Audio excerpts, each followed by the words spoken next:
Yeah. Welcome to the table where the truth gets said. No filters, no edits, no words left unsaid. Different perspectives, but we all take a stand. Real talk live, this is no middleman. Yeah, soul setting tone, keeping structure and flow. Uncle Plugg bring game that the streets already know. Reign with the crown and a voice that expands. If it's honest conversation, no middleman. Live from the room where the real ones stand. Uncut, unscripted, no middleman. Souls of Thought. Disclaimer. This live stream is for entertainment and commentary purposes only. Statements made are opinions, satire, or hypothetical discussion and should not be interpreted as factual claims. We are not journalists, attorneys, or professionals. We are reacting to publicly available information. No statements should be construed as accusations or assertions of wrongdoing. By viewing this content, you acknowledge that you are responsible for your own interpretations. Viewer discretion is advised. Yeah, my verse the hook. Yeah. Classic. My verse the hook. They said I couldn't do it where they was wrong. I let them know it's a different garment. Let them know it's a different fabric. No pesto, a different sauce. When it comes from my lips, it's a different gloss. Yeah, I'm polished, the bar solid. Long journey, I'm built for mileage. Fontaine when it come to trotting. The easy way is to go and support me. The hard way, trying to stop me. I'm coming bulk. You can't crop me, I'm too fly. You can't crop me. My hair long, but I ain't locking. Shorty bad, but she can't lock me. I met too many that said they got me. My heart broken. Damn, they got me. Tables turned, I'm a hashtag. You a free agent and you mad. Summertime, you be teed up. In the wintertime, you be sad. Realize you shouldn't have let me go, so when I come up, you talk mad trash. You was always a class act. Just admit that you was wrong about me. Thought I would lose, felt strong about it. Winning now, you no longer around me. Circus over, we don't do no clown. I wouldn't do it, but they was wrong. Let them know, it's a different garment. Let them know, it's a different fabric. No pesto, a different sauce. When it come from my lips, it's a different talk. When you backing it up, it's a different walk. When you making changes, it's a mark. When I talk about drive, it's the grind. When you talk about drive, it's a car. I fight for mine like I got a plan. You fight for yours like you didn't spark. Must be my exit where I'm getting off. Is it me or y'all getting soft? I'm confused, a little lost. Wanna book me, it's gonna cost. No discounts, nothing off. You got me bent, must be crazy. My DJ, sky high, baby, pull up. Raw papers blazing. Riding in spaceships, feeling amazing. Everything classic, nothing basic. Independent, doing everything major. I get dressed to impress on a daily. That's my way of addressing the haters. You see me? You was big wrong. Now that you gone, I'm strong. Yeah. And I got a bad chick watching Love Jones and need a long thong. Friday night, I'm doing sold out shows. You home alone with your slow songs. When you pass on one like me, life don't go on. They said I couldn't do it where they was wrong. Let them know I'm a different garment. Let them know it's a different fabric. No pesto, a different sauce. All of that hate, a bad habit. Running up my mathematics. Fake love, I can't have it. If I don't know you, then I ain't dapping. It ain't real if it ain't clapping. If I wasn't there, then it ain't happening. If I'm absent, it ain't cracking. You a quitter, that ain't passion. You was incorrect. Now I got checks that I intercept. You speak, I interject. Pardon me, but you seem upset. Getting Hollywood checks. Envy me, cause I'm up next. Getting addicted to success. All love, no stress. Go up, we so blessed. Work more, hope less. Get serious, joke less. Can't make a diamond with no press. If it's too easy, then it ain't special. X is always trying to call back. I'll be damned if that ain't the devil. All right, what is good, YouTube? What's up, everybody? We got a boatload of people in the chat already. I want to welcome everybody in. I'm excited. When y'all file in like this, I'll be ready. I'll be ready. But first, let me introduce us, y'all. Welcome to the No Middleman panel here on this marvelous Monday, where we have real conversations. Our takes are bold, and ain't nobody hiding behind no middleman tonight. So shout out to everybody who's already rocking with us. It's a bunch of y'all in the chat. So, of course, you got me. I am Soft Rain, the First Lady of the Raw Society Coalition. And I am joined by Souls of Thought. He is our founder. He who helped build this whole platform, the Raw Society. So y'all show some love for him. And we have somebody missing. Oh no, here he comes. There he is. We got Uncle Plugg from Uncle Plugg TV. Welcome in. Hey Plugg. We thought we were gonna have to put out a search on you or something because I was coming. I had to get things situated real quick for when I all get right. out. Yeah, sir. Welcome in, everybody. Welcome in. They ready for us to Plugg. They deep in the chat. They deep in here tonight. They deep in here tonight. They ain't here tonight. Yeah. Yes, ma'am. Yeah. So shout out to everybody who's already in here. Make sure you hit that like button. If you don't know, we are live on Raw Society's Facebook as well. Facebook page, yeah. Or welcome to the War Room. Yeah, appreciate you, Chanel. Throw those TWRs in there. Also, you got the plug in the building. Throw your plugs. We got to get Raina. We got to get Raina. I gotta figure out what y'all want to be called. Raindrops, radars, or something. Yeah, y'all give Rain some ideas of what she should call her chat. Shout I out like to Raindrop.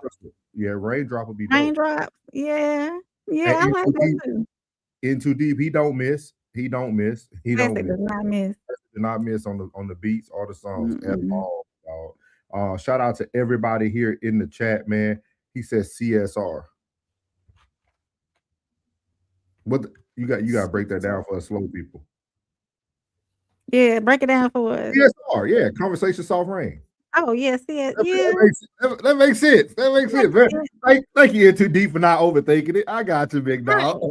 I got you, big dog. We were overthinking it over here, like CSR.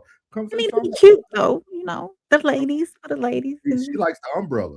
Hey, umbrella. You could drop your Rihanna's. You know, the umbrellas. You know what I mean? What the Rihanna's in the building? We gonna figure something out. And y'all make sure y'all tune in Thursday night. I'm gonna have a new show out. I need y'all help too. Gentle Rain. Hey, y'all gonna have to take a poll. You need to put a poll on your YouTube page. I will. I'll do that. I'm liking me. Yeah. Raindrops is my favorite. I can't lie. Raindrop. Yeah, my raindrops. Yeah, he said snow. Call you Snow. Okay. Okay. What's up? What's up? Then Kane's in the building. What's good? What's good? She said Tech 9 in that thing. Okay. Shout out to everybody, man. We got people already in the building. Make sure y'all hit that like button. We appreciate all the love coming from Facebook as well. I knew Facebook, everybody in this thing, man. Get our age group in this thing. Shout out to everybody over there, man. Yeah. Go ahead and lead the charge. In Too Deep. Y'all see In Too Deep. Drop them umbrellas with the rain, man. Raindrops on them. Yeah. You know, as we speaking about soft rain and what she does best, you know, we can be nowhere else but on the radar with Rain. So we got to start our topics off tonight with the radar with Rain. We're gonna get that started for y'all, and we got a heck of a show tonight, man. So y'all stand by. You're locked into On the Radar with Rain, hot topics, bold takes, and no filter on the forecast. Let's see what's making noise this week. All right, so this is On the Radar with Rain, the segment where we break down stories that are making noise across culture, news, and the internet. And tonight I've got 3 stories that are all over the place, really, coming from different angles. So we're going to start with an historic moment in Hollywood. Then we're going to move on to a story that sounds like it came straight out of a true crime documentary. Y'all know I like my true crime. And finally, we're talking about a situation involving a congresswoman, a secret identity, and a deadly police standoff. So let's get into it. Our first one, Michael B. Jordan with his fine self makes Oscar history. He has officially made history at the 2026 Academy Awards, winning it wasn't best actor, it was best lead. I didn't update my stuff. Best lead actor for his role in the film Sinners. And this moment is bigger than just one award because he is now only the 6th Black man in history to win best lead. And before him, the list includes, so he joins the list of Sidney Poitier, Denzel Washington, Jamie Foxx, Forrest Whitaker, and Will Smith. So now he joins that legacy.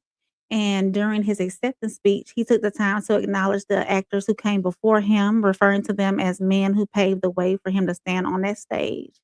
And for many fans, this win felt long overdue. You know, he did Fruitvale Station, Creed, Black Panther. He's been great in many films. So he's proven that he's one of the most powerful actors of this generation. And Hollywood finally gave him an Oscar to match the resume. So how y'all feel about that? I mean, he's a great actor, man, but it's funny that a great man can't find a great woman. But we'll talk about that later. Okay. That was the only reason why I ain't watched the Oscars in years. I think I ain't even watch it when Will Smith slapped the fire to Chris Rock. I caught the clip. Oh yeah. Chanel, it was like family. They be giving, man, look, they be giving like awards to the dumbest. Like, now you would never, I mean, nunca watch these movies. Ever. I tell everybody, man, especially with I know Chanel's making the face, but hey, this is a great actor. He has a great relationship with his mother, and he can't find a good woman. We might have to talk about it one day. We'll talk about it these days. We're gonna talk about it one of these days. Now I'm just speaking facts now. Tonight's show is gonna be about accountability. We must take accountability. So while that story was about celebration, this is moving on to something much darker. The $1 Million House of Horror is what I called it. Authorities in Clear Lake, Texas, say a man is now facing multiple felony charges after investigators uncover what they are calling a house of horror. And this wasn't some rundown building. It was a $1 million home in an upscale neighborhood. Police say that the man allegedly kept his disabled wife locked inside a bedroom for years. Yes, years. According to investigators, the woman had been isolated and unable to leave the room, essentially living in captivity inside the home. The situation only came to light recently when she was finally able to contact someone and ask for help. When police arrived at the house, they reportedly discovered the shocking conditions she had been living in. Authorities say the suspect is now facing serious felony charges related to the abuse and unlawful restraint. Neighbors in the quiet community say they were completely shocked, saying that they had no idea that something like this could be happening right next door. And it's a reminder that sometimes the most disturbing stories aren't always happening in abandoned houses or dark alleyways. They're happening behind the doors of beautiful homes in quiet neighborhoods. I had some other detailed stuff about this, but supposedly the woman was blind. I pulled up my wrong notes. I pulled up my initial notes. So the woman, supposedly the woman was blind, and he left his cell phone on the nightstand. And she got a hold of that cell phone and was able to call 911. And when he realized what was going on, he knocked the phone out of her hand, and police still showed up and whatnot. So that's how he got caught. I got my wrong notes pulled up. I got my initial stuff pulled up. But yes, that's how he got caught, and they arrested him and charged him with the unlawful restraint and what was it? Unlawful restraint, and I forget what the other one was, but he bonded out. But they have a $1 million house in an upscale community. So I don't know. It was weird. So. Okay. And did you say what state this was in? In Texas. It's hold on. Clear Lake, Texas. Okay. All right, Texas. Is that near y'all out that way? We don't know, man. We cannot dox our locations. What's up, Shadow Tight? He said facts. Yeah. Facts. Shout out to the chat, man. See, conversation with Soft Rain. You have started something with the On the Radar. Tomorrow, Michael B. Jordan will be the topic of discussion, guys. He will be the meat and potatoes. We're gonna break it down. Yeah, thank you to Soft Rain On the Radar. See, this stuff matters, right? I told you it matters. It matters, man. So you guys big time for us though. Even though people got horror going on in Texas, something else is going down in Texas. Yeah, so Congresswoman's bodyguard had a secret identity. And so this last story is raising some serious questions right now. A man who reportedly worked security for Texas Congresswoman Jasmine Crockett was recently unalived during a SWAT standoff with police in Dallas. But as investigators began looking into his background, they discovered something shocking. The man people knew as Mike King was actually not Mike King. Authorities say his name was Damon Mazzari Robinson. That's how I'm pronouncing it. And investigators believe he had been living under an alias. So according to police, Robinson was wanted in connection with impersonating a law enforcement officer. When officers attempted to serve the warrant, the situation escalated inside a parking garage, and police say Robinson barricaded himself inside the vehicle as officers surrounded the area. And then the SWAT team was called in, and the standoff continued. And eventually, police say Robinson exited the vehicle with a weapon and pointed it towards officers, and that's when the officers opened fire. And he was pronounced dead at the scene. But the story, it gets even more complicated because they later discovered Robinson had a criminal history, including prior arrests for theft. But yet somehow, under the name Mike King, he had built a reputation working for private security in Dallas and even around political figures. So that raises a lot of questions, like how does someone with this background end up around a member of Congress? I mean, you still got to How think about long has he been operating under that identity? Yeah, but you got to think about it too. She works in the Congress, but in the capacity that he was with her, she was running for like a certain seat, right? So like that's just like us hiring people for our campaign, right? You might have a criminal, an ex-felon, like you don't know what you're gonna have on your team. People just make up your team, and I'm sure it was probably easier for her to pay him than to get like some because she, when she was running for Texas, she wasn't walking around with like the security she would normally walk around with at Congress, and sitting in the Congress. So, Yeah. How much they get paid? But it costs a lot of money to run a campaign. It does. It takes a lot of donations. Take a lot. I don't think she had that much money she ran on. I think Jasmine Crockett ran more on her name and her antics than like, because if you notice, she didn't push in our cities, Plug. Like she didn't come to the bigger cities. She went to like the small cities that other people really don't know about. Yeah. So like that's experience. That's all. Yeah. Beach, blonde, bad built, whatever she said today. So just that I guess they didn't do a security clearance on now. They didn't have to with that one. Yeah. She said, "I'm sorry. Best people to watch your back may as very well be about." Yeah. That's true. That's very true. Well, he about that life, so So I get it. I get it. But they also say if you live by the poo, or if you want to call it, you die by it too. You die by it. So that's what happened, man. That's what happened. So me and Plug gonna fight. Plug is putting this on too many things. So we're gonna this is good. So we're gonna move on. You got anything else for him on the radar with Rain? That's what's on the radar tonight. A historic moment in Hollywood, a disturbing case behind the walls of a luxury home, and the mystery involving a congresswoman's security. So Thank you. Always a great job, Rain. Thank you. You're locked into On the Radar with Rain, hot topics, bold takes, and no filter on the forecast. Let's see what's making noise this week. All right, guys. So I'm going to start something a little new.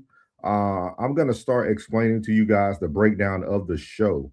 I think it'll make more sense as we move forward, building the show up. So just going to break down to you guys what the whole show is about today. Today, we're going to be speaking on accountability. We're going to be speaking on accountability, though, from multiple different avenues. It's going to be avenues of just your own personal accountability, life accountability, even from the sports world. We got Iman Shumpert talking about LeBron and how he held them accountable, which is very good. Accountability of fathers. We're going to be moving over to Big X, the Plug. And then we also going to talk about accountability in our Black community. So we're actually going to be hitting on that today with everything that happened out at the Houston Rodeo. So tonight's theme is going to be accountability, and that's what y'all are going to see. Y'all are going to see us talk about accountability in so many different ways tonight. So it'll all make sense once we get it started, but I felt like it'll be good for us to start explaining to you guys what we're actually speaking about, not just going by the thumbnail and assuming everybody already knows. So shout out to everybody who's here. Again, thank you to On the Radar with Rain. Great show today by Plug, man. Amazing show, dog. Like you don't even think like simple topics, like just like hypotheticals, bring that type of conversation. But we got the best chat alive. It was a great conversation. Shout out to Nephew, man. Nephew be throwing in that little movie plugs. A lot of people don't be paying attention. So shout out to Nephew. I heard Classic had a great show. Shout out to Classic today. Shout out to Tez and his mother, man. Big things she's doing. Just shout out to RSC, man. Everybody on fire, man. And we're gonna have another fire show for y'all today. And we also going to be providing you guys with a mid-show break. We're going to be giving y'all a 5-minute intermission so you can get up, stretch, get you something to drink, and we got a whole little thing that we're going to play for y'all that'll get you through those 5 minutes. So we got everything coming for y'all tonight, man. Shout out to Class. He said fire, Plugg. He said 111. She said, dang, I was everywhere with y'all. Yeah. And we appreciate it, Chanel. We appreciate all the support on everybody's platform, man. It means Oh, and Chanel was our very first person who purchased the merch. So we thank you, Chanel. Chanel purchased that merch. Yeah. So we need everybody else to get on board. Shout out to Tez, man. Tez and the fam. Oh, here come Tracy again. She said, what that child support yet? Y'all still. We appreciate you, Tracy. With little Dewan. Need my shoes. Appreciate it. Need school shoes. Shout out to my guys, man, from Columbus, Ohio, my boy Poe. He said, man, shout out to my brother Soul. Wouldn't be the man I am now if he didn't hold me accountable. Look at that, man. Shout out to Poe, man. Hey, I'm coming to see you this year, dog. Big dog prom. My boy got a second baby on the way. Shout out to my boy Poe, man, out there in Columbus, Ohio, man. Facebook touching the world right now. Yes, sir. Yeah. We in the right place at the right time, man. Evening, Miles. TWO, we in the war room with it. You already know. She said, time to cut that check. I need a Birkin and some red bottoms. I like it. She said, bring them tan hoodies back. Jen said, bring them tan hoodies back. She'll buy one.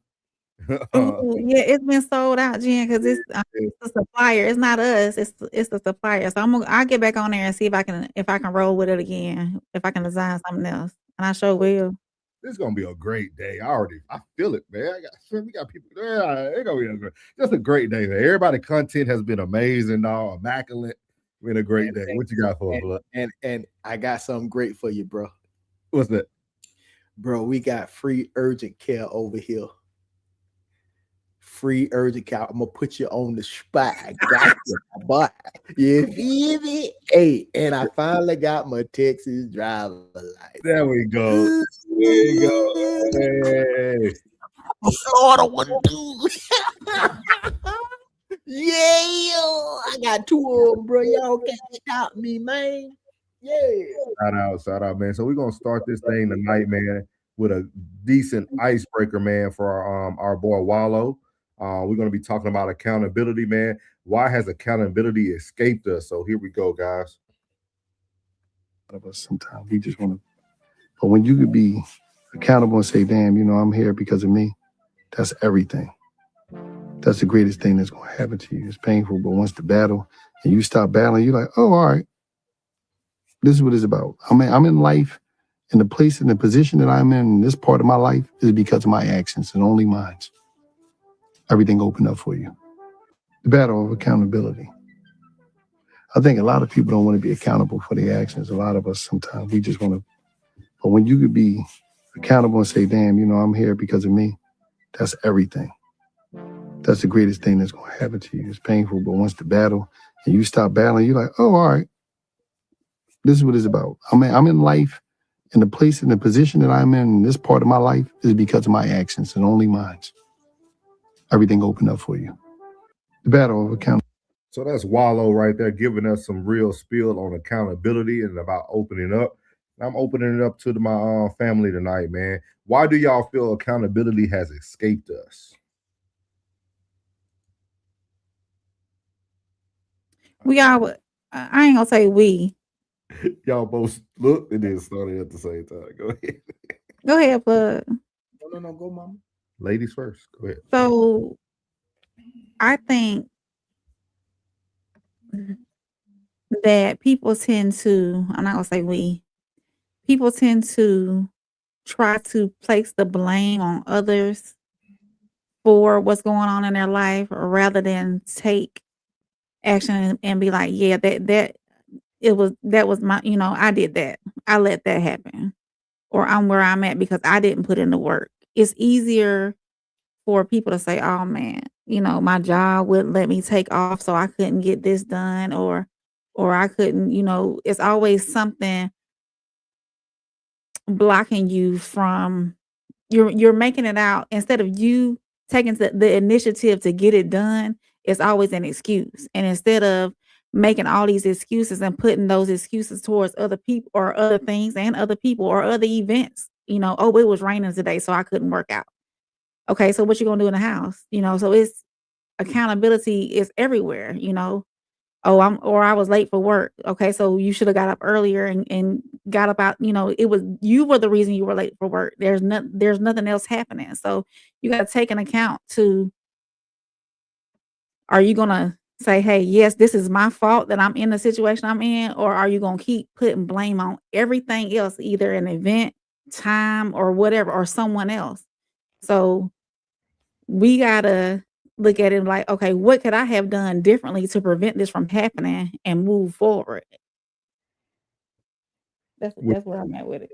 What's your thoughts? I agree wholeheartedly with every word you said. And accountability ain't supposed to hurt. It's supposed to be a lesson learned. Accountability ain't supposed to hurt, especially if it's coming from someone that genuinely got love and interest for you. It should never hurt. You understand? Like, accountability is just that. You know what I mean? It's just that. And then you just, instead of taking it how it came, you take it, exactly what it was, and say, damn, you right. Damn, you right. And then just brush it off and bust a move. Brush it off and bust a move. Do y'all truly feel accountability has escaped us, or people just look at accountability only based on relationships today? Go, Ryan. No, I think it's escaped us. For some of us, not all. I'm gonna say for some. But some people really do say, hey, yeah, it's my fault. I could have done better. And really, soak that in and be like, yeah, this is what I got to change to make sure this doesn't happen again. But some people are like, they really want to blame the world for their problems when we're the ones who create our day to day. We can't, oh, the sun was not shining today, so I can't do this. My tire was flat, so I can't do that. Well, okay, so what are you doing to either one, to prevent this from happening again, or making stuff happen outside of it? What is your the word just, it was sitting on the tip of my tongue and it's gone now. I know what you're trying to say. Yeah. Like me myself, like what I do is deadline myself. If say like a collective group, like say if the RSC put me into doing something and I don't do it, like within that time frame, I'm a deadline myself, and then I'm going to make it happen, but keeping everybody on par with my personal deadline. I put myself, okay, I couldn't get there this Monday. I got a time in between this Monday and next Monday when I'm off. So I'm going to try to make it happen between this time and next Monday. But I'm going to be like, by Wednesday, say after the show Tuesday, hey, I couldn't get it done on Monday. I'm going to get it done by Monday if I can. I'm going to go ahead and bust some moves. I'm going to definitely make it happen then, so I give myself a personal deadline. If there's anyone else involved, boom, I get on it then. You know what I'm saying? Like that's I give myself a personal deadline, because accountability is easy work. Like the problem always this big, but the solution is this small. Yeah. There you go. Yeah. And shout out to Miles too. He had a good point. He said the world got small, so no room for accountability. Kira said, does anyone like to be held accountable? It doesn't feel good for sure, but it is so necessary. Yeah. I think the reason why accountability has escaped us is because even when you take accountability, it doesn't change the result. I think that's something that we don't speak a lot about, right? Like, you could take it from a relationship standpoint, you could take it from a life standpoint. Once you make the decision, the result is going to happen, right? And I think a lot of people fail to own up to accountability because the result's not going to change. Do you want to just feel better? Do you want to just have it off your conscience? Like, because like Kira said it best, she said, does anyone like to be held accountable? I don't think people like to be held accountable, but I also think a lot of people have experienced so many things in life that even when they held themselves accountable, it didn't change the outcome. You see what I mean? Like, you got money in the building, money. Already know what's going down. We got money in the building. Appreciate Classic. I'm gonna read it before we play this music. He said, people today become accountable when they are out of options. Accountability is escaped by most for as long as it can be escaped. Are you making another beat, daddy? And Genius is my dad. Classic. Oh, we talk about money? Get money. Let's talk about it. My money look different now. When I talk about 50, used to be $50. I'm talking about 50,000. Gotta move a little different. Yeah. My maneuvers is in and out. Ain't trying to get spotted at all. Too introvert to be in the crowd. I'm low key at the coach store buying plain Janes, no logos. When you spend as much time on the boat as I do, you ain't really got a showboat. I got my own brand, wear my own clothes. You a swear to God, I got it out of Soho. I had a baddie, made me think about a ring, but I seen with the ring did the Frodo. I be in New York, thought I meant wifey. Clown ate the food off my fork, and he a pig. Classes are vegan, no I ain't pulling no pork. Play with my heart, not with my pockets. I doubled the score. Do you watch Fox? National TV, that was the start of much more. Envy me. I make my enemies wish that we had a rapport. You thought I wouldn't be nothing. Shout out to Classic, man. Classic. I mean, love a man who will pay for his own music, man. That's a real artist right there, man. You gotta make sacrifices. Got to make sacrifice. I appreciate it. I like what he said here. He said people become accountable when they are out of options. Man, I like that. How do y'all feel about that? Because when they have options, they're going to continue to make excuses. Do they make excuses or do they do what I was just mentioning? You know what I mean? Because like it's almost like moving from relationship to relationship, right? If you that guy who never gonna be single long, do you really have to hold yourself accountable for every failure? You know what I mean? Like, so like it's kind of like what Classic said there. Like it's the options. Long as the options are there, I can keep making the same mistake over and over again. And I can even take accountability for it and just move on. Like literally move on. Like, yeah, I messed up. Let me go get this other option. Yeah, you know, with the one I messed up with. Accountability is escaped by most as long as they can be escaped. Yeah, I agree. He said, Fetty though? Yeah, you're gonna see a good one, man. Good one. Stay tuned for Fetty, man. That's what I'm talking about, man. That's what I'm talking about, boy. Income tax season, man. I love y'all. I love all y'all. I know Plugg ain't taxes. I know Classic ain't taxes, but I love y'all, man. I don't get taxes. He got taxes in about 12 years. You don't know what those are, man. But I do know what you would like to hear. So give me 1 second. I'm only gonna do this once. As we talk about accountability, Classic. Lord God, anything attached to me that could be holding me down and keeping me from my ascension.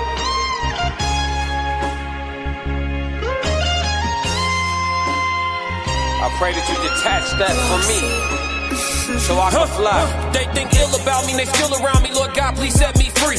I ain't going out like Gandhi, bet it won't be nobody next to me. Cause I'm watching the people I'm loving the closest way more than the people I don't. Cause the people that hurt me the most in this life be the people that's locked in my phone. They made a mistake, I gave them some grace. I make a mistake and they won't do the same. People be dishing out what they can't take and they take what they cannot get back to the game. I'm unforgiving cause I'm unforgetting. I harbor resentment, I know what you did me. I am not Jesus, it ain't no repentance when I'm on a mission and moving relentless. Been here before, I know the feeling. Think it's forever, the end to be chilling. Mike Jackson, my life is a thriller. Close to midnight, I turn to the villain. Boundaries over sparing your feelings. Sebastian gone, you can cry me a rip. To be great, you gon' have to be different. When you say it, they gotta know that you meant it. Long as your actions match your diction, people gon' know that you standing on business. A lot of experiences come with this wisdom. I'm only giving you what I've been living. Enlightened now, but still remember the time my mind was a prison. Enlightened now, but still remember the time I felt like a victim. I remember.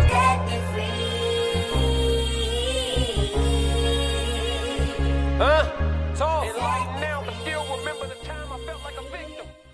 Hey, man, that's a perfect song for accountability, man. Set me free. Definitely. Set me free. Shout out to Plugg, man. Appreciate the love, Plugg, man. Man, that's a great song for accountability, dog. That's a great song. I could have picked it better. Oh, man. So cool, man. Great icebreaker. Oh, Thuggana's in the building. What's up, Thuggana's? Howdy, Bambino.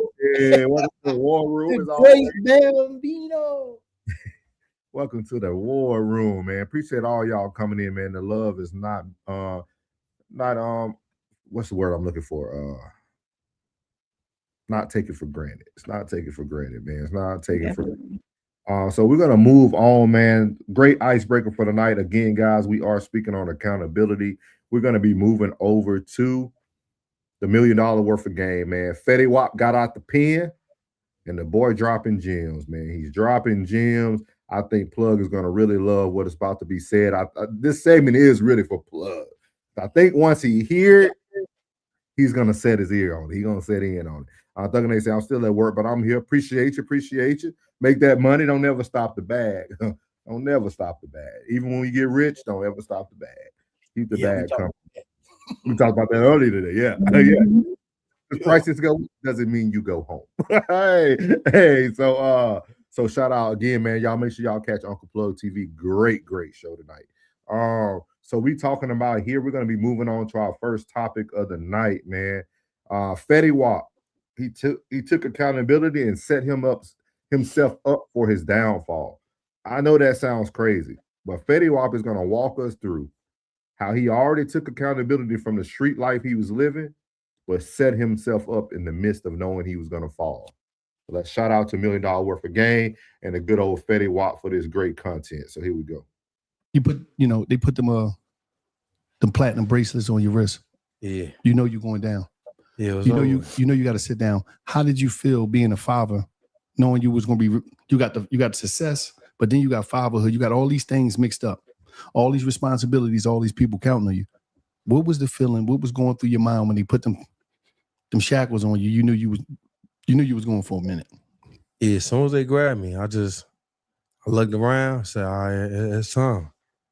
It's time, you know what I'm saying? You know what you're doing when you're out there in that field, man. Like, if you blind to it, you ain't a real nigga. You know what I'm saying? Mm-hmm. And whatever a real nigga is, because there's so many people call themselves that. But if you know what you're doing out there, and when it's time for you to go sit down, sit down. You know what I'm saying? Mm-hmm. Don't start bitching now. Don't start, I miss my kids so much, because if that's the case, then you would have never was doing what you was doing to get in that predicament. Mm. I don't care how smooth a nigga is. You know what I'm saying? It's a very few. I don't even know if it's a few. There's probably a decimal point of motherfuckers that got away with this shit. You know what I'm saying? Mm-hmm. And when that time happened, I'm just like, you know what? Like, I got my sister. Like, you know what I'm saying? Like, this is what I trained him for. Like, not kind of sense, but this what you said. You got who? My sister. Now, I need you to elaborate more on that, because you didn't say you had your niggas. You said you had your sister. Yeah. Why did you just say her and you didn't? You had a lack of confidence? Because I need some of these cats out here that's operating in the street game that think that shit. Yeah, you my day one. Yeah, I died for you. Just my. You got to elaborate more on that, because you said my sister. You ain't say no niggas. Yeah, my homies. Most like, don't get me wrong. I got love for a lot of my niggas. You know what I'm saying? Mm-hmm. Like, I got a lot of love for them. Like, on the outside, they'll do anything for me. When you present, everybody will do anything for you. Mm-hmm. But when you're not around, you on their time now. You know what I'm saying? My sister moved on my time while she was dealing with a new husband, a new baby, pregnant, running around, handling warrants and shit for me so my points could come down and you know what I mean, shit like that. I told her over and over and over again. I'm like, like, doing what I'm doing, it's a possibility that they gonna come grab me. Mm-hmm. You know what I mean? And it was like, nah, they not coming. Like, you know what I'm saying? Nobody really understand but you. Like, when you, every time you get in the car, you walk out the house, you, hold up, fuck is that? That car don't belong over here. Like, I ain't know, excuse me, you know your areas. You know where you know everything about your block. You know everything where everybody be at. Anything moving funny where you from, you supposed to be on it. You supposed to be alert. That's what come with the game.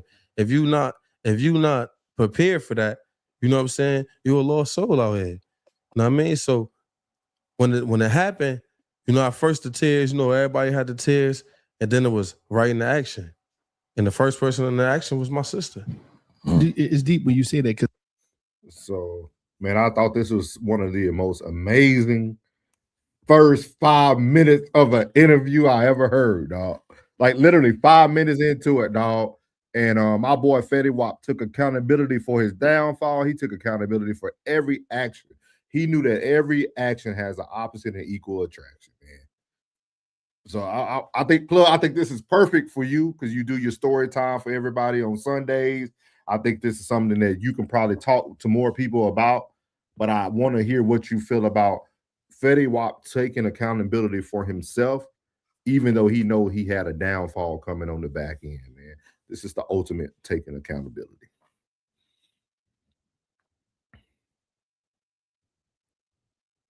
We can't hear you. Okay. Y'all hear me now? Yeah. we talked about it earlier today on the live where we separate the real ones from the bullshit, the men and women, races and colors and creed, the real ones. And women, I pride y'all for real. It ain't nothing in this world like a solid woman that stand in that paint for you in your time of despair, your time of need, your time of support, your time of love, your time of understanding, your time of accountability, vulnerability. My sister, I can honestly say that. I got a partner who I've known since 1995 will stand in that paint, give their last. I'm talking about 70 or 75, just to put $5 worth of gas in their tank and stand in that paint behind you and be there. There is nothing like a solid ass woman. You heard who he said? His sister. Behind when he was out, yeah, do that, do whatever. But when you're gone, out of sight, out of mind, them the ones that think about you when you can't be seen by nobody.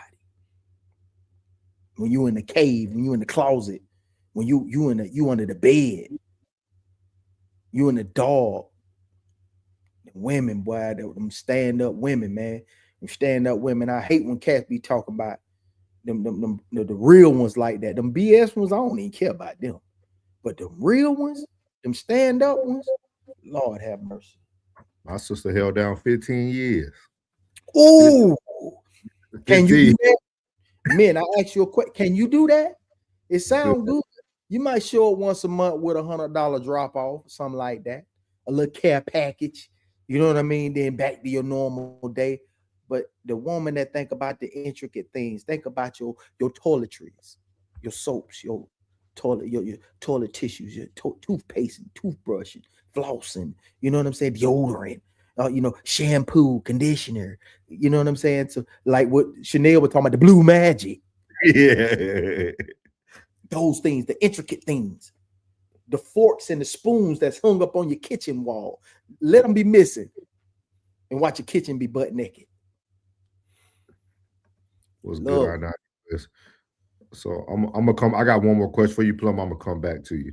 Rain, what is your thoughts about this? Listening to Fetty Wap hold himself accountable even before the accountability needed to take place.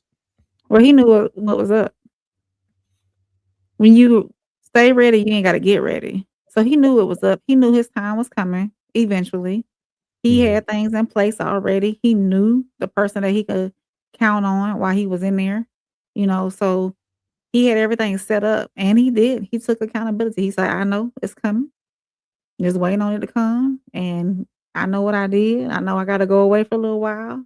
But with that being said, he had everything lined up and ready to roll when he did go, So he had everything ready. He knew it was up. Yeah, I thought it was dope because it kind of goes back to what I always tell people. I think taking accountability is living in the ultimate reality. I think it's very easy to take responsibility when you're living in reality. It's easy to be accountable, right? Like if you know that you are whoever got a ranch, y'all go ahead and handle that. We don't disrespect women over here. So whoever need to handle that, go ahead and handle that. Go ahead and give them that life sentence since Fetty Wap talk about that fed time. Anybody can handle that. Thank you. Let me find it. Yeah. If you can, I can do it right here if you need me. You got it? Yeah, go get them up out of there, man. You know what I mean? Yeah, we simping over here. Of you though. No, man, we standing up for the real ones, boy. You see it, Classic? I'm serious, man. He ain't on the vertical. He on the He on the vertical. He on the vertical. I don't know what channel. I think he in Raw Society because I'm in Souls of Thought. Yeah, he and Ain't, Ross. ain't nothing fake around here, baby. That's all authentic. Authentically. Watch your mouth, Slick. For real, for real. It's okay. We got him out of there. Appreciate it. Appreciate it. Yeah. So shout out. But so where we at? Oh yeah, we don't do that around here, guys. He said MFers can't stand the whole truth. Yes, sir. Yes, sir. I got him out of here, class. We got him out of here. He said RSC over here, don't see him. I appreciate the 10. We got him out of there. We got him out of there. Appreciate y'all. My sniper was in the scope. My snipers. Yeah, Rachel Bay. You got another one? Yeah. Mm-hmm. Good. He's straight. So he said I couldn't find him. He's elusive. He's elusive. He ran. Hey, classic. He didn't classic. He wasn't ready for the accountability. Hey, he wasn't ready for the accountability. You know? Yeah. But I think Fetty Wap was the ultimate. He was ultimately living in his reality. Like his words, man. Like even if you never lived his life, his words resonated so hard. Like for a person to know that I'm literally doing something that I shouldn't be doing, and it has a harsh reality to the ending. Oh yeah. When you're not taking care of the bag, you take care of the mind, you take care of the talent, and you take care of the bag. If that man happens to be all three, you better take care of him. What is wrong with you? See, man, I'm telling you, man, these cats be picking the wrong dudes, man. You gotta take care of them, man.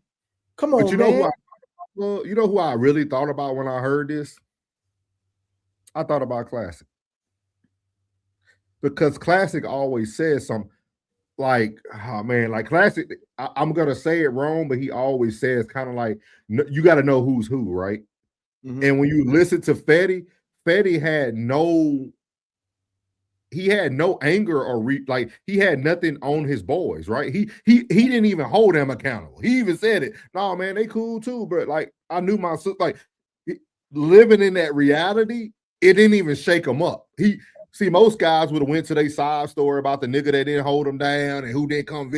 Fetty was like, no, I didn't expect that because I'm not around. When I'm around, they'll hold me down. But when I'm not around, like he spoke so much reality in less than 2 minutes, dog. Like that whole 2-minute clip that he spoke could be a whole show.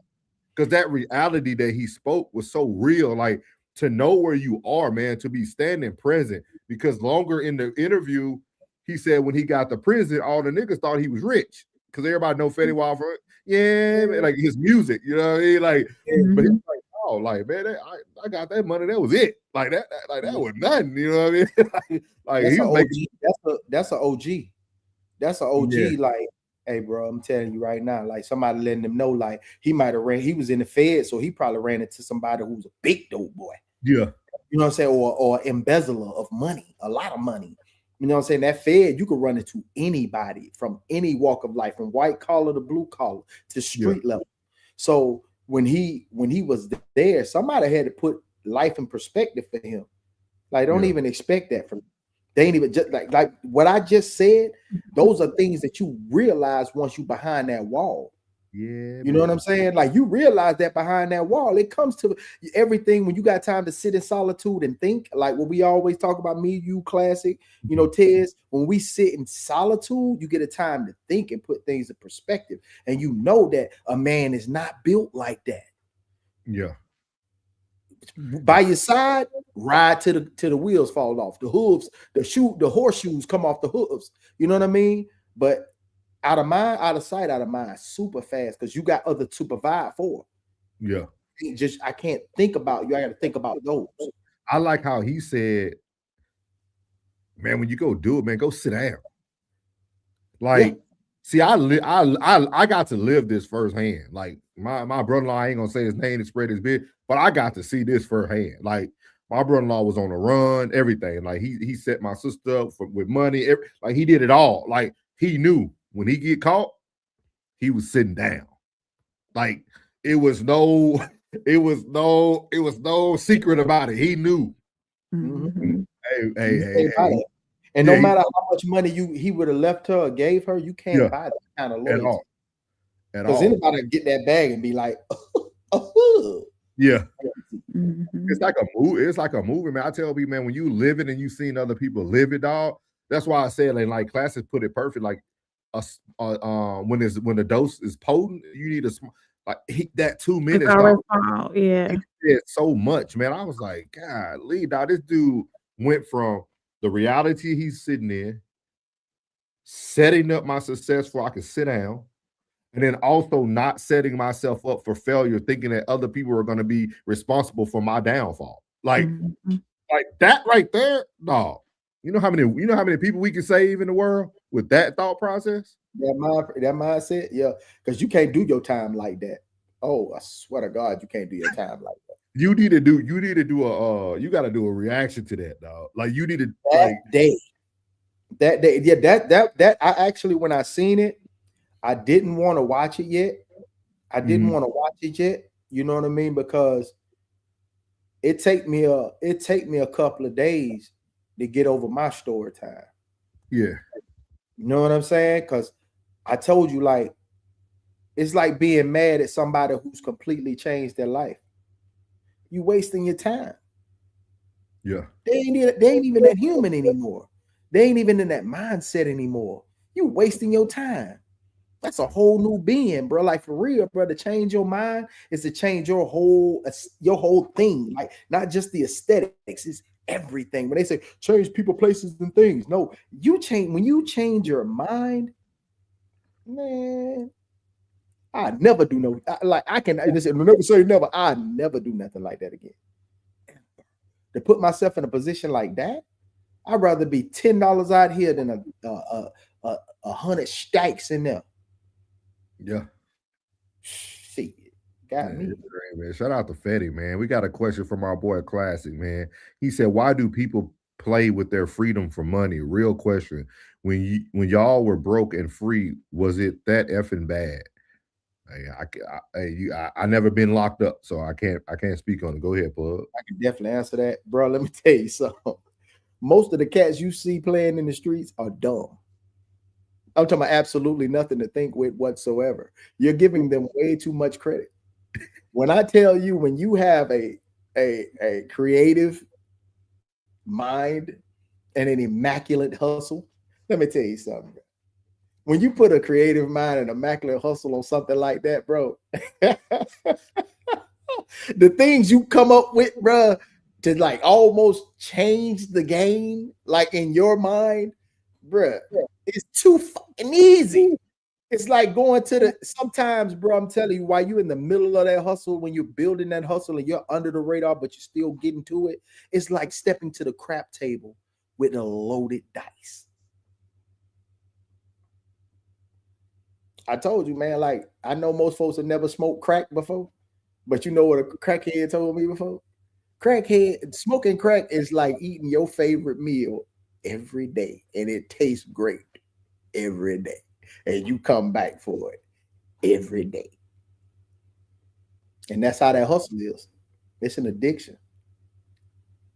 Yeah, man. Hey guys, I will say the chat lines, but we open, man. We're gonna have our first break for y'all in about 7 minutes. We're gonna give y'all a break. Y'all think y'all gonna enjoy it. We got some new stuff for you. We're gonna let you guys get 5 minutes of stretch. Go get yourself a drink or something to eat before we finish up the show. We're gonna have 3 more segments left, so we're gonna start breaking every night at about an hour, man, to give y'all a little time to stretch. He said, niggas be trying to get money to buy dumb-ish. Niggas real deal risking freedom for access to Jordans, 304s, and overpriced VIP sessions. And it changed you duck bullets and go all boys school. No, sir. Hey. That's say he just don't get it. Some people chase a lifestyle too. Sometimes it's not out of necessity. Yeah, they make it a necessity. They chase a lifestyle. Yeah, that's true. He said, I never knew Watt was locked up. How much time he ended up? I want to say he did, 3 to 4? Or I think he said 4 years, didn't he? I think he did 4 years, man. I'm not a fan. I know he was on Love and Hip Hop the last time I seen him. Yeah. And Dear Bob, he might did 1738. 1738. 738 days. Can you look that up, Rain, how much time he did? Let me see how much time. Wow. Shout out to D-Mac. D-Mac in the building. He said everyone does something. Hey, hey. What you mean, D-Mac? What you mean, D-Mac? D-Mac said everybody doing something. Hey, D-Mac, I can tell by your I can tell by D-Mac picture. Hey, D-Mac said everybody doing something. You know what I mean? Shout out to D-Mac, man. Welcome into the war room, man. Welcome Hey, to everybody that's on the Facebook, y'all tap into Raw Society Coalition on YouTube, Souls of Thought on YouTube, Uncle Plugg TV, Conversation with Soft Rain. That's everybody that's on this panel. The Classic Codes, he's in the chat. The Ted's Down, he's in the chat. All of our channels are in we'll have it in the description later on. Tap in at us on YouTube. Everybody that's on Facebook that can't get these comments that's coming in through YouTube. While we on the break, I'll drop the links in the back chat. I can't put the links up because I'm connected. The comments won't go to Facebook. Yeah, I won't go to Facebook. So they won't go to Facebook. Fetty Wap was sentenced to 6 years. Can y'all hear me? Yeah.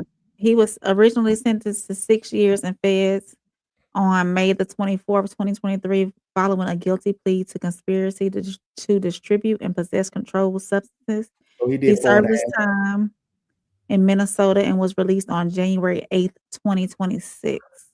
Yeah, that means he did about 4.5 off of that 6. You do like don't feds give you more time on your date? Feds it's 85%. It's 85%. Okay. It's 85% across the board. That the state started to fall in with the feds. The state do 85 and they do 85. If the feds happen to go to 65% of your time you do, then they'll have to end up doing 65 in the state. Right. Oh, you see me counting? Yeah. Like I was counting 23, 24, 25. So 6 years is 12 times 6 is what? 72. So he did probably 51, like 51 months. He did like 4 months some change. 25. He did 2 and some change. He didn't even do 3 whole years because he went in the May the 24th of 23, and then he was released on January 8th of 26. So he did 2 and a piece. So how he went to feds, or how much time did he do in county, like in jail? Because your federal prison in 2022 for his allegedly so he on parole. Here. So he on parole. So what he'll do is they call it what is called CRD, and that's he's the remainder in home confinement. Yeah. Do the rest at home. It depends on if he was on good behavior. That means he probably won't be on nothing intense. He probably have to just report to his parole officer since he's a entertainer. So he'll do the rest of that time. They gonna get the rest of that time, but I don't know if they do make you do the 85 on on CRD, which is that parole, or they'll make you do the whole 80, the whole thing on parole. I got a question for you, Plugg, in just a second, because I really want to hear you answer this. He said, I went to jail for 2 weeks for a DWI and realized I'm never doing that again. Hey, that's all it takes. McKinney, welcome in, McKinney. McKinney said, I've been arrested, crack knuckles, shoplifting, stole some food when I was homeless. FBI's most wanted. I'm on the run. That boy fool. Yeah, he did the crack knuckle sound effect and everything. I got a question for you though, Plugg. Talk to me. When someone's in the streets, right, and you're really in it, like Fetty was really in it, like, why do you think people like that even pursue their dreams? Because I'm trying to get into his mind, right? Like, even the money he made for entertainment, he probably already trumped that and touched that 3 times over in the street. So, like, what makes a person like what makes you want to pursue your dreams? Boy, it ain't no money like dope money. Ain't no money like liquor money. Ain't no money like coochie money. Ain't no money like that money. That money right there, bro, let me tell you something. He probably could have been sitting in the studio and somebody say, man, we got to play right now. You got to play. Yeah, we got to play right now. Like, for real? Yeah, man, just give me like 20K real quick. And somebody came back and brought him 40. Then somebody said, hey, man, we can do that play 2 times. I bet. He gave up the 40, brought him back 80. But Man, shit. Man, sit at a slot machine and keep hitting that spin button, and that thing keep dropping. You saw that adrenaline keep rushing. You hear me? Yeah, Man, that's what I'm saying though. Like, but what makes a person like even try to pursue his goals though? The same thing that'll make somebody like Floyd that got 100 million go blow it all on the bed. That rush. I'm thinking about it like that has to be a hard thing to detach from, knowing that, hey, even if what I love don't make it, I can touch it tomorrow. But you talking about a dream that's intangible, and you talking about a hustle that's really tangible. You know what I'm saying? Them same. Well, we need to plug in this on. All right. Like if we tapped in with like Rollo, what Rollo was doing with that dog food, you know, allegedly Rollo, allegedly, bro, you talking about getting a drop on a Tuesday, on a rainy Tuesday, and by Tuesday evening by 11 p.m. you'd have made a couple of M's. That's what I'm saying, dog. You cannot. Shit, but that is. The dope game is a definitely, if you know, dog. I don't care if you a low level cat and you making $50 to $100 to $500 in the trap. It ain't nothing like that first $1,000 day. You understand? How do you think people? Hold on 1 second. Yeah, appreciate it. Class said the quote you were looking for, souls, is I trust people. Yeah. I trust people to be people. Yeah, like that. That's all I heard when I heard Fetty was like, hey, I ain't even worried about that. Like, I got my sister to hold me down. Shout out to him. He always on point. He said, did someone sing on WAP? To get the time, or he sold to a under, or y'all know? It probably was the lifestyle he was already living. It was already hostile, and you don't understand how you moving. You don't understand how you moving when you're doing something illegal, you think you're moving normal. It's just like when you're in the room, you're the only sober person and everybody drunk. That's how it is. Like everybody, like you the only one. Like people think because when you drunk with him and he's slurring his words, like God, you know, bro, I fucking love you, bro. Yeah, and you like, man, get your drunk ass away from me. But when you drunk, you know what I mean? It's different. You know what I mean? It's just like when you're doing, he could be driving the same way when the money's legal. He could be driving a slightly erratic when you're doing something illegal. I got information on that. The operation that led to his arrest was a cross-country drug trafficking ring that moved over 100 kilograms of narcotics from the West Coast to the East Coast between June 2019 and June 2020. You know what? The music game just opened up his venue. The music game, that's the front on the business. Like most of these barbershops be fronts. Most of these salons be fronts. Most of these bars. They use the U.S. Postal Service too. That's probably why he got fed time and specialized in vehicles with hidden compartments. Classic said allegedly where he get them kibbles and bits. He reportedly drove to Long Island approximately 6 times in the spring of 2020 to purchase kilos from for resale in New York and New Jersey. You know what, man? What you got to respect from him, he took his time. He took his bid. And his bid, hey, I'm going to tell you something. I'm going to be real with you. By the scene. It was a year-long investigation. Are you assuming something, Plugg? I never put that jacket on nobody. Never. He said, I appreciate that heads up, y'all. Bro, it's like, bro, like everybody takes this damn near the same route. You're gonna have wherever you coming from, you're gonna hit Interstate 10. If you're going to Cali, you gotta hit 10. You gotta hit 10. You gotta hit 10. The route is the same. Texas, listening to DJ Shrewd, Jazz Razor. And however you moving it, it's like, see, that's why people say, dang, Plugg, thing you like to watch is gangster movies and shoot them up and bang bangs. No, I want to see how I love the criminal mind is the same mind that can run a Fortune 500 company. Oh, that's why they all get out and be successful. Yes. That's The why same Wallow was so successful. The same mind can run that Fortune 500 company. So whenever I'm looking at the writers and the producers and the executive producers of these shows, I'm looking at them as if who gave you the insight for you to run your drug organization like that? But you got to think about this too, Plug. You got to think about it this way too. It's like, think about a nigga who was in the game for 15 years, right? Did his time, came out.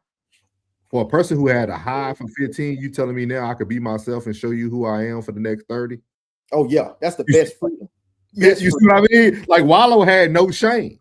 You know, that's why he was running in the rain and doing all the crazy, because he hid his life for years. But he was, you know, stick up boy allegedly doing all this, blah, blah, blah. Like, just imagine, I tell people that all the time. Once you do your time and you served your time, you don't gotta hide no more. Like you did your time. You did your time to society at that point. It was 5 defendants on that case too. He wasn't the only one that went down. Oh, okay. Yeah, well, they all set up there. Okay. It's 1.5 million in cash, 16 kilos of cocaine. You ain't moving that much dope. No radar. I'm sorry. All that. I'm gonna tell y'all right now, if you're thinking about going big, you better get a pig. They was bringing them over from the West Coast. I like that movie. I like that movie. It's a movie with the old boy was doing that for. He said, if you're gonna go big, you better get that pig. And if you're gonna go at all, you better go fed. They ain't gonna treat you right in state, but you better go fed. Now see what Wall Street Trapper did. He did his time and was able to come out, and now he's selling stocks and teaching people. Like he learned it in the feds. A white dude told him, "Hey man, next time you're gonna do some time, don't be doing it on them drugs." He said, "No." He said, "I'm killing the stock market, man. I did this. They only could take a certain percentage from me." The white dude told him the whole time, "Hey, man, you need to put your money in these stocks and bonds. Also, when you get out, you still got your money." Man. So, man, imagine selling something that you ain't supposed to somebody you don't know, and imagine selling something you supposed to somebody you do know. Yeah, it's a whole different ball game. Your whole presentation is different. So, dear Rob, we're gonna come back. I'll let Rain look that up. We finna get y'all to the 7-inning stretch. We got a new segment here. It's gonna give y'all a 5-minute break time, man. Y'all gonna hear some great music and some great cinematic there. Shout out to Soft Rain for getting these things started for me today. We're gonna give y'all 5 minutes, man. We're gonna come back and we're gonna end this show with 3 hard topics, man. So y'all be on the lookout for that. But while y'all on the wait, make sure y'all follow all the channels scrolling below, man.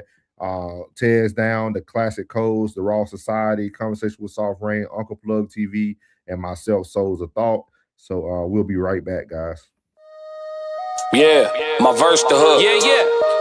Classic. My verse the hook. They said I couldn't do it where they was wrong. I let them know it's a different garment. Let them know it's a different fabric. No pesto, a different sauce. When it comes from my lips, it's a different gloss. Yeah, I'm polished, the bar solid. Long journey, I'm built for mileage. Fontaine, when it come to trying. The easy way is to go and support me. The hard way, trying to stop me. Don't come in bulk. You can't crop me. I'm too fly. You can't crop me. My hair long, but I ain't locking. Shorty bad, but she can't lock me. I met too many that said they got me. My heart broken. Damn, they got me. Tables turn, I'm a hashtag. You a free agent and you mad. Summertime, you be teed up. In the wintertime, you be sad. Realize you shouldn't have let me go, so when I come up, you talk mad trash. You was always a class act. Just admit that you was wrong about me. Thought I would lose, felt strong about it. Winning now, you no longer around me. Circus over, we don't do no clown. They said I wouldn't do it, but they was wrong. Let them know, it's a different garment. Let them know, it's a different fabric. No pesto, a different sauce. When it come from my lips, it's a different talk. When you backing it up, it's a different walk. When you making changes, it's a mark. When I talk about drive, it's the grind. When you talk about drive, it's a car. I fight for mine like I got a plan. You fight for yours like you didn't spar. Must be my exit where I'm getting off. Is it me or y'all getting soft? I'm confused, a little lost. Wanna book me, it's gonna cost. No discounts, nothing off. You got me bent, must be crazy. My DJ, sky high, baby, pull up. Raw papers blazing. Riding in spaceships, feeling amazing. Everything classic, nothing basic. Independent, doing everything major. I get dressed to impress on a daily. That's my way of addressing the haters. You see me? You was big wrong. Now that you gone, I'm strong. And I got a bad chick watching Love Jones and need a long thong. Friday night I'm doing sold out shows, you home alone with your slow songs. When you pass on one like me, life don't go on. They said I couldn't do it, well they was wrong. Let them know I'm a different garment. Let them know it's a different fabric, no pesto, a different sauce. All of that hate, a bad habit. Running up my mathematics. Fake love, I can't have it. If I don't know you, then I ain't dapping. It ain't real if it ain't clapping. If I wasn't there, then it ain't happening. If I'm absent, it ain't crap. Yeah, my verse the hook. Yeah. Classic. My verse the hook. They said I couldn't do it, well they was wrong. I let them know it's a different garment. Let them know it's a different fabric. No pesto, a different sauce. When it comes from my lips, it's a different gloss. Yeah, I'm polished, the bar solid. Long journey, I'm built for mileage. Fontaine when it come to trotting. The easy way is to go and support me. The hard way, trying to stop me. I'm coming both. You can't crop me, I'm too fly. You can't crop me. My hair long, but I ain't locking. Shorty bad, but she can't lock me. I met too many that said they got me. My heart broken, damn they got me. Tables turn, I'm a hashtag. You a free agent and you mad. Summertime you be teed up, in the wintertime you be sad. Realize you shouldn't have let me go, so when I come up you talk mad trash. You was always a class act, you was always a class act. Just admit that you was wrong about me. Thought I would lose, felt strong about it. Winning now, you no longer around me. Circus over, we don't do no clown. I wouldn't do it, but they was wrong. Let them know it's a different garment. Let them know it's a different fabric. No pesto, a different sauce. When it come from my lips, it's a different talk. When you backing it up, it's a different walk. When you making changes, it's a mark. When I talk about drive, it's the grind. When you talk about drive, it's a car. I fight for mine like I got a plan. You fight for yours like you didn't spar. Must be my exit where I'm getting off. Is it me or y'all getting soft? I'm confused, a little lost. Wanna book me, it's gonna cost. No discounts, nothing off. You got me bent, must be crazy. My DJ, sky high, baby, pull up. Raw papers blazing. Riding in spaceships, feeling amazing. Everything classic, nothing basic. Independent, doing everything major. I get dressed to impress on a daily. That's my way of adjusting the haters. You see me? You was big wrong. Now that you gone, I'm strong. Yeah. And I got a bad chick watching Love Jones and need a long thong. Friday night I'm doing sold out shows, you home alone with your slow songs. When you pass on one like me, life don't go on. They said I couldn't do it, well they was wrong. Let them know I'm a different garment. Let them know it's a different fabric. No pesto, a different sauce. All of that hate, a bad habit. Running up my mathematics. Fake love, I can't have it. If I don't know you, then I ain't dapping. It ain't real if it ain't clapping. If I wasn't there, then it ain't happening. If I'm absent, it ain't crap. Yeah, my verse the hook. Yeah. My verse the hook. They said I couldn't do it, well they was wrong. I let them know it's a different garment. Let them know it's a different fabric. No pesto, a different sauce. When it comes from my lips, it's a different gloss. Yeah, I'm polished, the bar solid. Long journey, I'm built for mileage. Fontaine when it come to trotting. The easy way is to go and support me. The hard way, trying to stop me. I'm coming both. You can't crop me, I'm too fly. You can't crop me. My hair long, but I ain't locking. Shorty bad, but she can't lock me. I met too many that said they got me. My heart broken, damn they got me. Tables turn, I'm a hashtag. You a free agent and you mad. Summertime you be teed up, in the wintertime you be sad. Realize you shouldn't have let me go, so when I come up you talk mad trash. You was always a class act, you was always a class act. Just admit that you was wrong about me. Thought I would lose, felt strong about it. Winning now, you no longer around me. Circus over, we don't do no clown. I wouldn't do it, but they was wrong. Let them know it's a different garment. Let them know it's a different fabric. No pesto, a different sauce. When it come from my lips, it's a different talk. When you backing it up, it's a different walk. When you making changes, it's a mark. When I talk about drive, it's the grind. When you talk about drive, it's a car. I fight for mine like I got a plan. You fight for yours like you didn't spar. Must be my exit where I'm getting off. Is it me or y'all getting soft? I'm confused, a little lost. Wanna book me, it's gonna cost. No discounts, nothing off. You got me bent, must be crazy. My DJ, sky high, baby, pull up. Raw papers blazing. Riding in spaceships, feeling amazing. Everything classic, nothing basic. Independent, doing everything major. I get dressed to impress on a daily. That's my way of adjusting the haters. You see me? You was big wrong. Now that you gone, I'm strong. Yeah. And I got a bad chick watching Love Jones and need a long thong. Friday night I'm doing sold out shows, you home alone with your slow songs. When you pass on one like me, life don't go on. I can do. Shout out to everybody. Thank y'all for tuning in, man. Hopefully y'all were able to get yourselves together on that 5-minute break. I seen my boy McKinney said he went and made some pesto, made three things of it. Now he back. What he gonna do with all this pasta? Yes, sir. He said, bet him up. I'll be back. Yes, sir. 50K an hour. I got one drop for him, allegedly. Richard said he hasn't made nothing mediocre, great, or amazing. Yes, sir. Facts, Richard. Let's see here. There you go, McKinnon, man. McKinnon, hopefully you can get some of that to the homeless, man. Give some of that food to the homeless, man. We are back. We are back, man. Make sure y'all share this on everywhere you watching it from, man. If it's YouTube, Facebook. I just went in on Facebook myself and shared it as well with everybody. And both I tagged in Plugs and Rain. So y'all make sure y'all tag this up with everybody, man. We're gonna get right into it, man. We still talking about accountability. And there's no better place to bring accountability than to our own people. I don't know how much Rain gonna have to say about this, but me and Plug gonna be talking about this. If y'all didn't know, or if you living under a rock, the Houston Rodeo has been going on in Houston, Texas. I was actually there. I got to watch my boy Shabuzi on Friday night, and thank God the concert was on Friday because Saturday they had to shut down the entire show. And you know why? Take a wild guess. Here we go. Houston Rodeo was shut down yesterday, and people were kicked out earlier that paid a lot of good money to enjoy a rodeo, carnival, and show. I'm going to show you. Stick around.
I want to talk so much shit, but how do y'all go from fighting to dancing and laughing at the same time?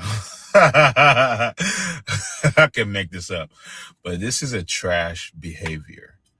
Like, very, very trash. All their parents failed them. That's all I can say. They have no upbringings. Why would you go to an event and act like that? You don't have your emotions intact. That's garbage.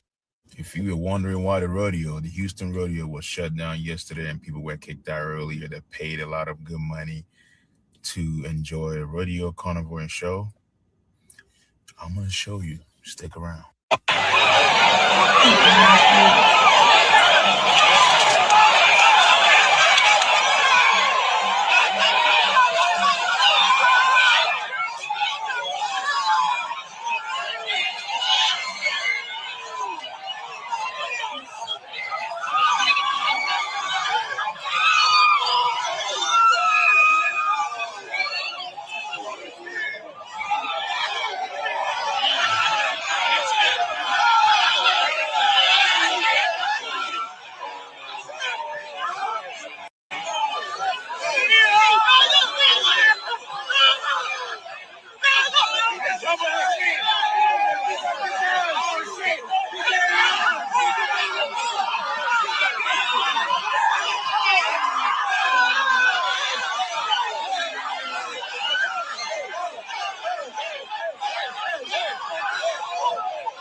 I want to talk so much shit, but how do y'all go from fighting to dancing and laughing at the same time?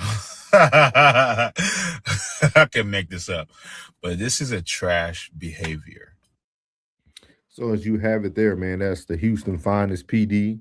As I mentioned, I was there Friday night. It was super calm. All the adults were out, you know. It was an older crowd. It was nice and calm. And Saturday, the kids come out to play. What are y'all thoughts about this, man? I titled this section, Houston Rodeo Shutdown, Blacks Lacks Accountability. Plugg, I think you're the only person who can really say something besides myself. Bitches fell in love with that outside dick. That outside dick keep them hoes sick. Like, I like it like that. Really, I bet you was nobody from Houston actually fighting, bro. I can agree. Because it's a tradition. They ain't gonna act stupid. This is something that your parents brought you to. Your grandparents brought your parents to. Your parents brought you to. It's a tradition. They ain't gonna mess that up. They've been looking they be waiting all year for this. It's somebody from outside, I bet you. Super trash. One time for the SANs. Stupid ass nigga.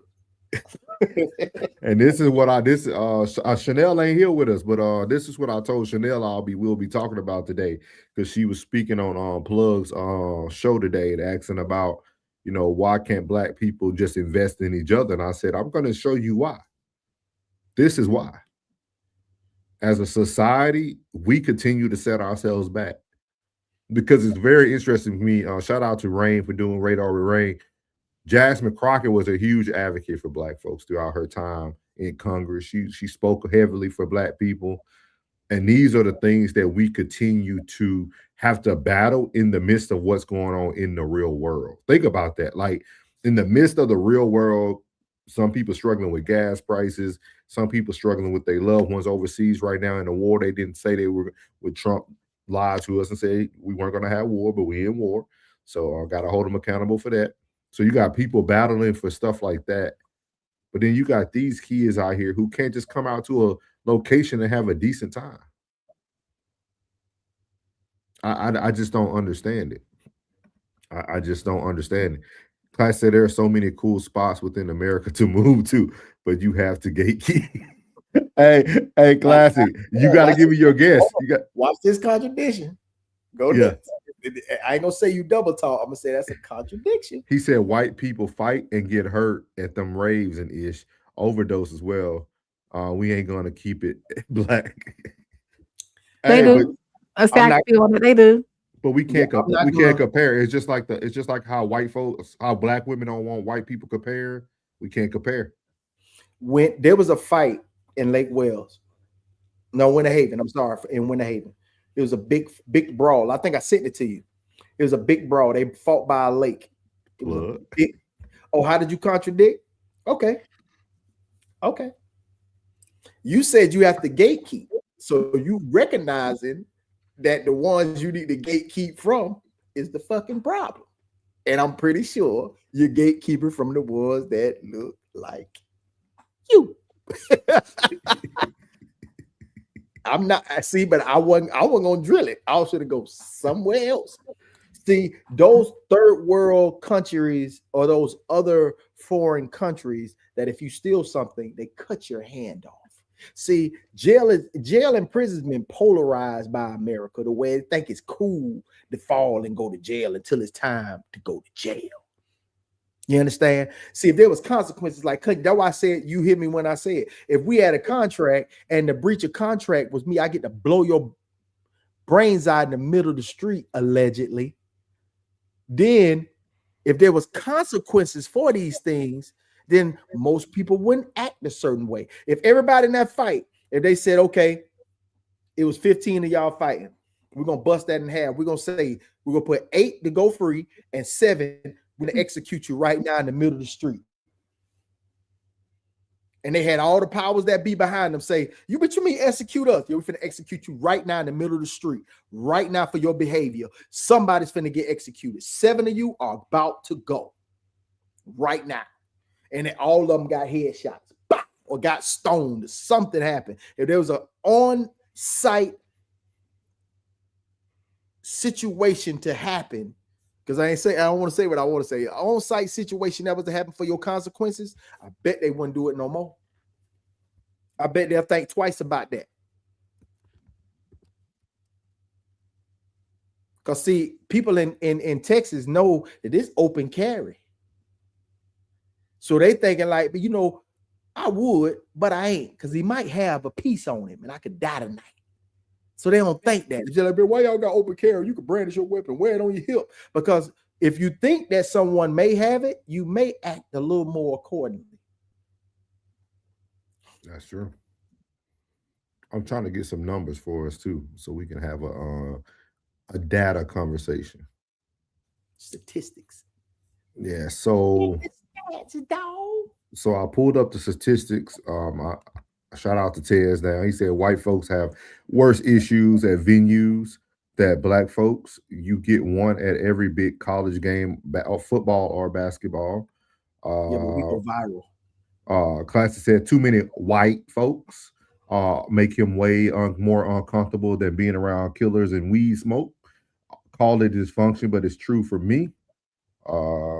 Classic said, here you go. Classic said, if I have to choose to kick it with the crowd from a Key Glock concert or a Taylor Swift concert, give me the Key Glock crowd. No cap.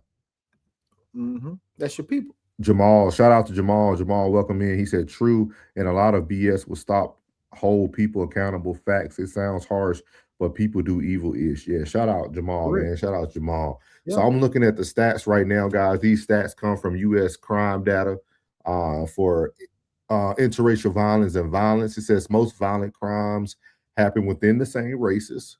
62% of white victims are attacked by white offenders, and 70% of black victims are attacked by black offenders, meaning that at the moment, we are in the lead, guys. Let's see here. Breakdown of violent crime victims. Violent crimes. The white folks do lead, Tez. You're right there. Among victims of violent crimes in the U.S., 62% are white victims, 12% are black victims. Man, even being arrested, the white folks are in the lead. So we got to stop a lot of this stuff that we say too. Incarceration too. Don't white folk lead in incarceration? I have no clue. I don't know if it's going to. The only reason why, because most of the Mexicans and Hispanic people, they mark them as whites as well. So it said 53 to 59 are white offenders are arrested for violent crime. So that means whites equal 56 to 60% of the population. Blacks are 50% more likely to be victims of violent crime within a white American than a white American. Some data sets say. Let's see here. So Tez is right. Tez is right. Statistics wise, white folks do more, but we are seeing more. We're seeing more. We're seeing heavyweight. Why is that? Because you see what they just did. Because we're nosy. Yeah, we're nosy, and then we also want we talked about this when we first started No Middleman, when we were talking about politics. Black people thinks everything is funny. That's why that police officer that was standing there, right? He literally said they went from a brawl to dancing and joking. Like we shout world star. That's what I was waiting to hear. Yeah, like we don't take things seriously. Then we want to blame everyone when it goes wrong. Like what Plugg was saying, if that would have went wrong, if somehow a white cop from Houston would have got in that crowd and pepper sprayed and that would have been it would have been a whole uproar. But we think it's funny, and then the first thing we want to do. This is why the show tonight is about accountability. No one in the chat really wanted to take accountability for what black folks are doing. The first thing we did was compare our antics to white people antics. That is not accountability. That's the problem with the world today. Regardless, this is what we want to do. We never want to take responsibility for our culture at all. What the white man? Okay, we talking about the black person. Just like me and Plugg will talk about the white boy when the trial coming up soon with Anthony, Carmelo Anthony. We'll definitely be covering that. You know what I mean? Like we talk about the white folks when they need to be talked about, but at this moment, we need black folks to take accountability of ruining something literally in Houston, dog. Like this is something that, like Plugg said, this is history. Like the Houston Rodeo has been going on for years. Forever. And all of a sudden, y'all out here brawling over what? And it was females. It was majority females. It was the trip. I'm gonna tell you what tripped it out for everybody. Because the Trill Burger last year went viral. No, real talk. I know what you said. He got like 2 stations in there now. It's so simple just to put the mathematics together. the Trill Burger went viral.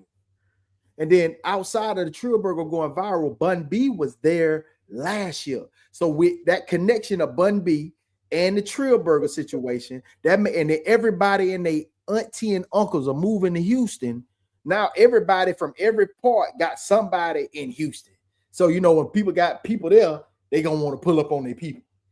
So now that's why it made me think out the gate was like, man, that's outside. Because we didn't hear about this last year. We didn't hear about this the year before. We didn't. We was here. We was our key. So we didn't hear about this last year. This year, now everybody want to flood in. I'm seeing people on my timeline say, I'm in Houston, I'm in Houston, I'm in Houston. Everybody going to Houston. Everybody talk about Houston. Even in Columbus, they're like, oh, Houston the spot. We gotta go hit up Houston. Gotta go. Yeah. And I'm telling you, it's the outside. Because even here, bro, like it's different. Everybody in cowboy boots and jeans and a hat. If you ain't got no buckle, you ain't got no you look weird. You would think you'll see buddy in your town, he got his boots on, you be like, look at this motherfucking cowboy over here. Well, okay, well, if you ain't got him on here, guess what? You look weird. Okay. All right. Ted said y'all won't call them Nazis. Allegedly, even though they saluting. We did. If you go back and watch No Middleman before you became part of the Raw Society Coalition, the grown folks business, huh? Oh yeah, the grown folks. Yeah, the grown folks business. We talked about that. We talked about the whole salute thing that Elon Musk did and everything. Yeah. So don't say y'all. We speak about it all. We speak about it all. He said, "You freaking right. We're not about to sit here and pretend like black folks in general are the problem. We never said they're a problem. We said they lack accountability. They lack accountability, just like we're doing right here today. We're comparing instead of taking accountability. You can never move on in life with comparison. You can't move on with life. Don't know who this guy is with the Snow Queen. Say hey to him, Rain. I think he wants you to speak to him. Hey, not the original handle. We appreciate you coming in tonight. Thank you for the view.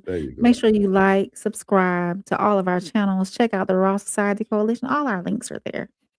Such a lady. We're not making it about color. We're making it about blacks not taking accountability, which was easily witnessed in the first two sentences when we showed it. Miles said, being outside, the lights come on, it's not being accountable. Why you skip saying street? Some of the roaches camp. Being outside when the street lights come on. When the street lights come on, it's not being accountable. Them roaches. She said, see, here we go. We're gonna compare everything. We're gonna compare everything now. Everything at Coachella. Everything at Coachella. St. Patty's Day from my hometown never talked about, but the college party at Orange Crush made the news every year. Hey. Yep. That particular fight that I was talking about, Chanel, that fight, I tried to I think I sent it over to my homeboy. When I tried to show it, I think I tried to show it to you, and it was already unavailable. They took it down. Yeah. They took it down. Yeah, he said the country is majority broke, and when people are broke, they cope. Coping is usually leaving sobriety behind. A bunch of under the influence, broken, stressed people gonna fight a little bit. I would agree with you, but those are teenagers. Not saying they can't be under the influence, but they could be under THC allegedly, or drinking as well. But I think field poppers now, man. That 25 the 30 range, that's probably where the weed smoke. Them 17 the 20 24. They pop pill. But we gotta have this. We gotta have this conversation too, though, because I think this is something we're missing. Right? We're missing something right here. See, my brother do the same thing. My brother's been in law enforcement for 16 years in the state of Louisiana, and I think this is the point that we truly miss, right? Because y'all will want this young man to step up and do the right thing for his people in the midst of things of that nature. That's why I say we have to start holding people accountable, because I know it's funny to make takes and things of that nature, but I'm telling y'all, this is why you have the young man who was punched in the face by the white cop that we covered earlier in the year on No Middleman. Like Jacksonville. These isolated incidents gives the person that y'all want to blame another reason to say, yeah, man, I tased him because blah, blah, blah, blah, blah. Because he can't stop it. I'm circling him. Y'all can't see it. I'm circling the black cop. He has no leg to stand on.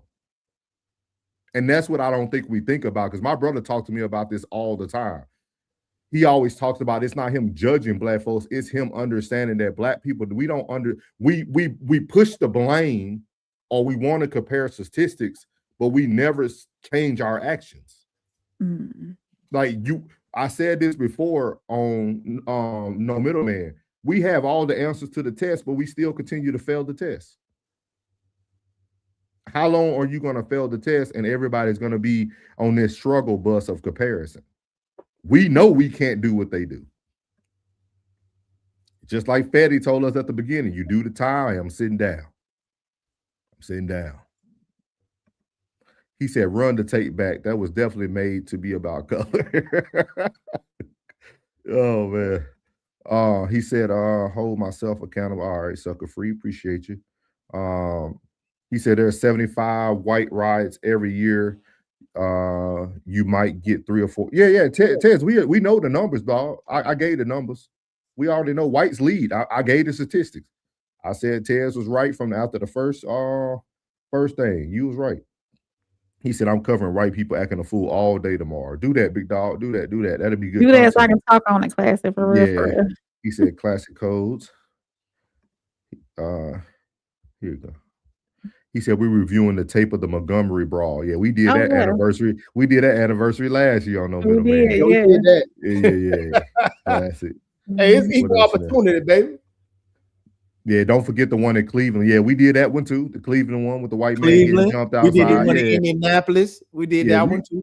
Again, not talking about Classic and Tez. This how I can tell that none of y'all have went back and watched our content. These conversations in the chat let me know that y'all have started from where you are and never went back to watch anything, because you will hear all our opinions on all those events. We didn't miss an event. We used to cover everything that was equal opportunity, baby. We switched over to relationship nuances later on, but we were covering all the big things. Nigga, we were like the black and white CNN. hey, we covered everything. Like, it wasn't a thing that we didn't cover. Fine. We here now, LOL. It's fine. But Chanel, the reason why I want y'all to go back is because you will change your tone on how y'all think we feel. Yeah, and how we think. Y'all are comparing our thoughts to something that you only seen today. But if you go back and watch, and a lot of times, me and him was like this. Yeah. we was on opposite side of the line on certain issues. You know what I'm saying? Yeah. But we came back round. He's ever go. Cool. Glad we could help you curate your show tomorrow, Classic. You gonna slow it down with the punch. No, but again, man, I just want us to think about taking accountability. We talking about accountability tonight. She said as long as it's not one-sided at all. But Chanel, the one thing I have to do, I have to hold us accountable. I can't hold white people accountable. I'm not white. That's not my job to go hold their society accountable. Now, Rain, but I will share my opinion. Well, Rain got to speak for her people, Chanel. She don't be speaking for them either. She be straight adjacent with it. Y'all at the barbecue. I don't know what they do. Straight adjacent with it. Alana, please. Thank you. No, but I do want us to think long term, guys, that when we have these incidents, understand that these type of incidents give the leeway to people responding the way they want to respond, because now they have proof that they can't handle this. You know what I mean? He said, I'm working on Classic and I will be looking in the future. Calling us out on this public platform because I wasn't there. You was. I saw the boots. Lemon pepper steppers. She's stupid. Chanel funny, man. Chanel funny. Richard said, we need to look at gangs plus as being dumb now instead of saying you don't do it. Pointless. pointless. He said, why are we being brought to the front of congregation when the stats show? Do y'all really want the question? I mean, do you really want the answer though, Classic? Because I gave the answer multiple times already. They bring us to the front of the congregation to make the white man devil activity in the future seem okay. So the rodeo goes on to the end of the month. So the next time they see these nigglets, next week, if they do that, it's a wrap. Oh, yeah. It's a wrap. I want to go next year. It's a wrap. I'm gonna make plans to be in Houston next year. You know what it's gonna be like? I'm gonna tell you how it's gonna be. In Orlando, they got the Florida Classic. The week prior to the Florida Classic, there's an EDM concert. And the EDM concert, like Classic say, they be overdosing. They don't do much fighting, but they be overdosing. Music be extremely loud through every neighborhood. No sound check. None the disturbing the peace is not happening. They let people come and go. There's no barricades or none of that. But man, the next week when the Classic come and it's FAMU versus Bethune-Cookman, bruh, it's like a labyrinth trying to get out of there. And they try to keep the traffic like that so they'll keep all the foolishness down. They do it. It's just like that. But it's just because when they don't do it, somebody gets shot. Somebody get their car broken into. Somebody get robbed. Something happen. Every time I be like, damn, I'm glad I ain't even go this year, man. This shit crazy. Hey, I tell people, man, you could take it away from anything. Deion Sanders had to leave Jackson State because him and his family kept getting robbed. He couldn't even coach. That shit crazy. But on to better programming. We're gonna leave the accountability of the blacks. They don't want it, guys. So we're gonna move on to the next segment of the show. To those who I just seen that nigga comment. Yeah, he thought he gonna let him fight. He gonna let him fight. Hey, he said somebody gets robbed, carjacked, and pickpocket at every major sport event. She said that fight was like an argument at a family reunion. He said what? He said they were laughing. He said it. Oh, okay. He said they were laughing again. All right. I'm glad we can get entertainment out of our black crowds. Don't do crowds because I'm carrying my heater. Big groups of people, there will be problems. Cool, man. Shout out to the chat, man, and the war room for always taking up for their people, man. Shout out. I will see y'all on the other side. I'll let y'all know when I get to the country that I'm gonna move to. I'll let you know when I get there. But it might be too packed by the time I get there because I ain't letting you in. So we're gonna move on to the next topic there. He gonna be walking around on the border talking about some we fool. Hey, you can't. Hey, what he said? You can't sit here. They had room for me and mine. Oh, we got the last spot. Hey, what they said on Forrest Gump? You can't sit here. Can't sit here. This seat's taken. Hey, this seat's taken. Hey, you know what I mean? Dealing with black people is like a box of chocolates. You never know what you're gonna get. Hey, shout out to Godboat. He said the woke community is a group of people that remember they worship Joanne and Lucifer. Shout out, man. We appreciate you, dog. Come to Sunday service. That will be a great topic for Sunday service, my guy. So shout out. God bless you, though. Because I don't think had a good show on Sunday. Y'all I don't think the Jesus or the power you serve will be comparing people to a woke community. But I don't know. Hey, what's up, bro? What's up? He said y'all niggas going to make excuse. See, thank you. Ted, they don't want to hear me, Ted. See, this my brother who been in the streets for over a decade in Louisiana. What you say, Ted? Those niggas they gonna make excuses. When you try and hold them accountable, tell them, Ted. Tell them, Ted. See, my brother, he listening. Wait till he retired. We gonna tell the streets up with the truth. We gonna tell the street up with the truth. He said, tell white Jesus I said. What's up, bro? Yeah, that's so crazy, man. Everybody on that Facebook. Appreciate you, big dog. My brother, big dog. He said, "R.I.P. my man Pimp C. This is his birthday. Shout out to Pimp C. R.I.P. Happy birthday, Pimp C. Man, shout out, man. Look at that, man. Jones in a foreign car, shining like a mother superstar. I'm sipping the bar, I'm gripping the grain. I got 17 carats in my piece and chain. I've been a young pimp since I was a kid. Mama be ashamed of all the shit I did. Yeah. Hey, okay. He said, "Oh, okay." All right. Well, hey, shout out to Pimp C, RIP Pimp C, man. We moving on to the next, man. What's good, my people? We good, big dog. Appreciate you, Ted, man. Appreciate you, man. Share it with all your people, man. I know y'all got a following out there too. Share it with your people, Ted. So we're gonna be moving on to Iman Shumpert, man. He describes LeBron's form of accountability. So as y'all know, tonight we're speaking about accountability from all standpoints, man. So I didn't want it to feel like just about black people, white people, prison, this and that. This is a great example of people holding each other accountable and being willing to call people out when they don't know what they're doing. So this is Iman Shumpert talking about LeBron James and how LeBron James held him accountable, but also said some things about Carmelo Anthony. So here we go. Like the times that I'm thinking TA just trying to get a stop. And Bron like, no, TA trying to speed you up or slow you down because it's a 2-for-1 situation and you just don't know. He taking advantage of you. Mm-hmm. So you taking the bait because you don't know what the fuck you doing. And he like,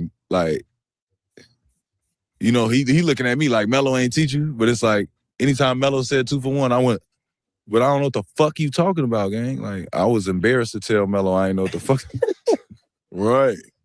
For real though, this be being transparent at 21. Like Melo telling me some shit I don't know, but Melo not the type of nigga that's gonna grab you after the game, sit you down, say this was the play, circle it. Melo kind of internalizes it and be like, damn, his young ass, I can't expect his young ass to know that. So I need to score another 5 points. Right. I need to do a little bit more. I should have, I can't miss this shot. Lead by example guy. Yeah. He like, it can't be Shump fault. You know what I'm saying? And Bron kind of holds you accountable like, I'm going to throw a turnover if you're not in the spot I told you to be. I'm going to throw a blind pass over my head. And if you're not there, I'm going to tell coach to take you out. Right. But that's the pass. And that's what you would say, the slimitary, you know, similar to LeBron.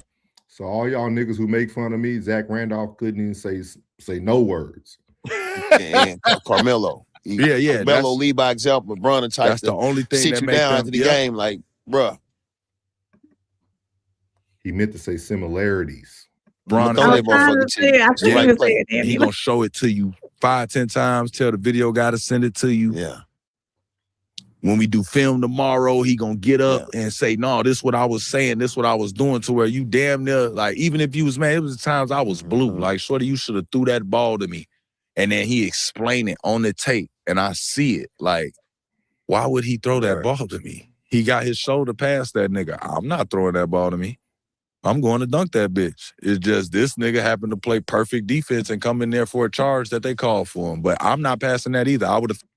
So right there, and I'm going to tell y'all this, man. I got to pat our backs on ourselves, man. Nobody curates shows like we do, dog. Nobody would have been able to find this many different forms of accountability. Nobody's doing this except Raw Society Coalition, man. So shout out to myself, Plugg, Rain. I don't think people really understand what it takes to create content, man. I think a lot of people get lost in all the stuff that's going on in the world, man. But it takes a lot to create content, dog.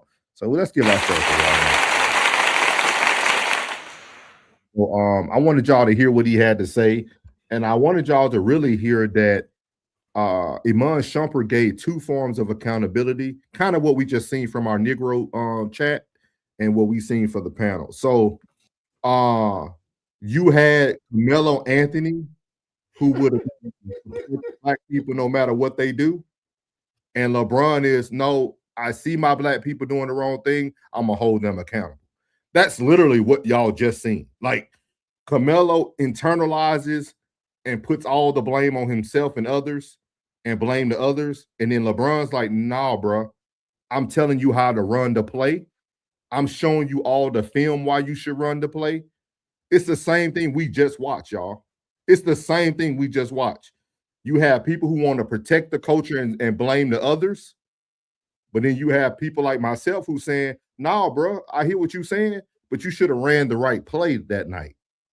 You should have stayed at home if you can't control your emotions. You should have stayed at home if you feel like you're gonna have to go fight every time you go out in public." That's what you're seeing right here. And I thought it was a beautiful story and a beautiful breakdown from Iman Shumpert. I would highly suggest everybody watch this interview.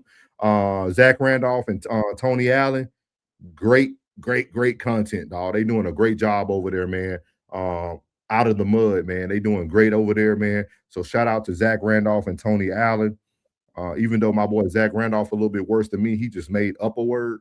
But other than that, I want to hear how y'all feel about that, man. You literally had Iman Shumpert show you in real time how two different people and two different stars, they both were superstars in their own right, Carmelo Anthony and LeBron. They were able to see, he was able to see accountability from two separate ways. And then I want y'all to tell me what y'all thought about that, but which accountability would you want? Definitely LeBron. And I say LeBron because I've heard from multiple cats, and you know I'm not a LeBron fan at all. But I would definitely choose LeBron just because of the fact that I've heard many of his teammates, like damn what the critics say, his teammates is everything. And when it comes to his teammates saying that how he coaches on the court, now he might be unruly with the coaches, you know what I'm saying? But he got just as much experience as they do here in the league, you know what I'm saying?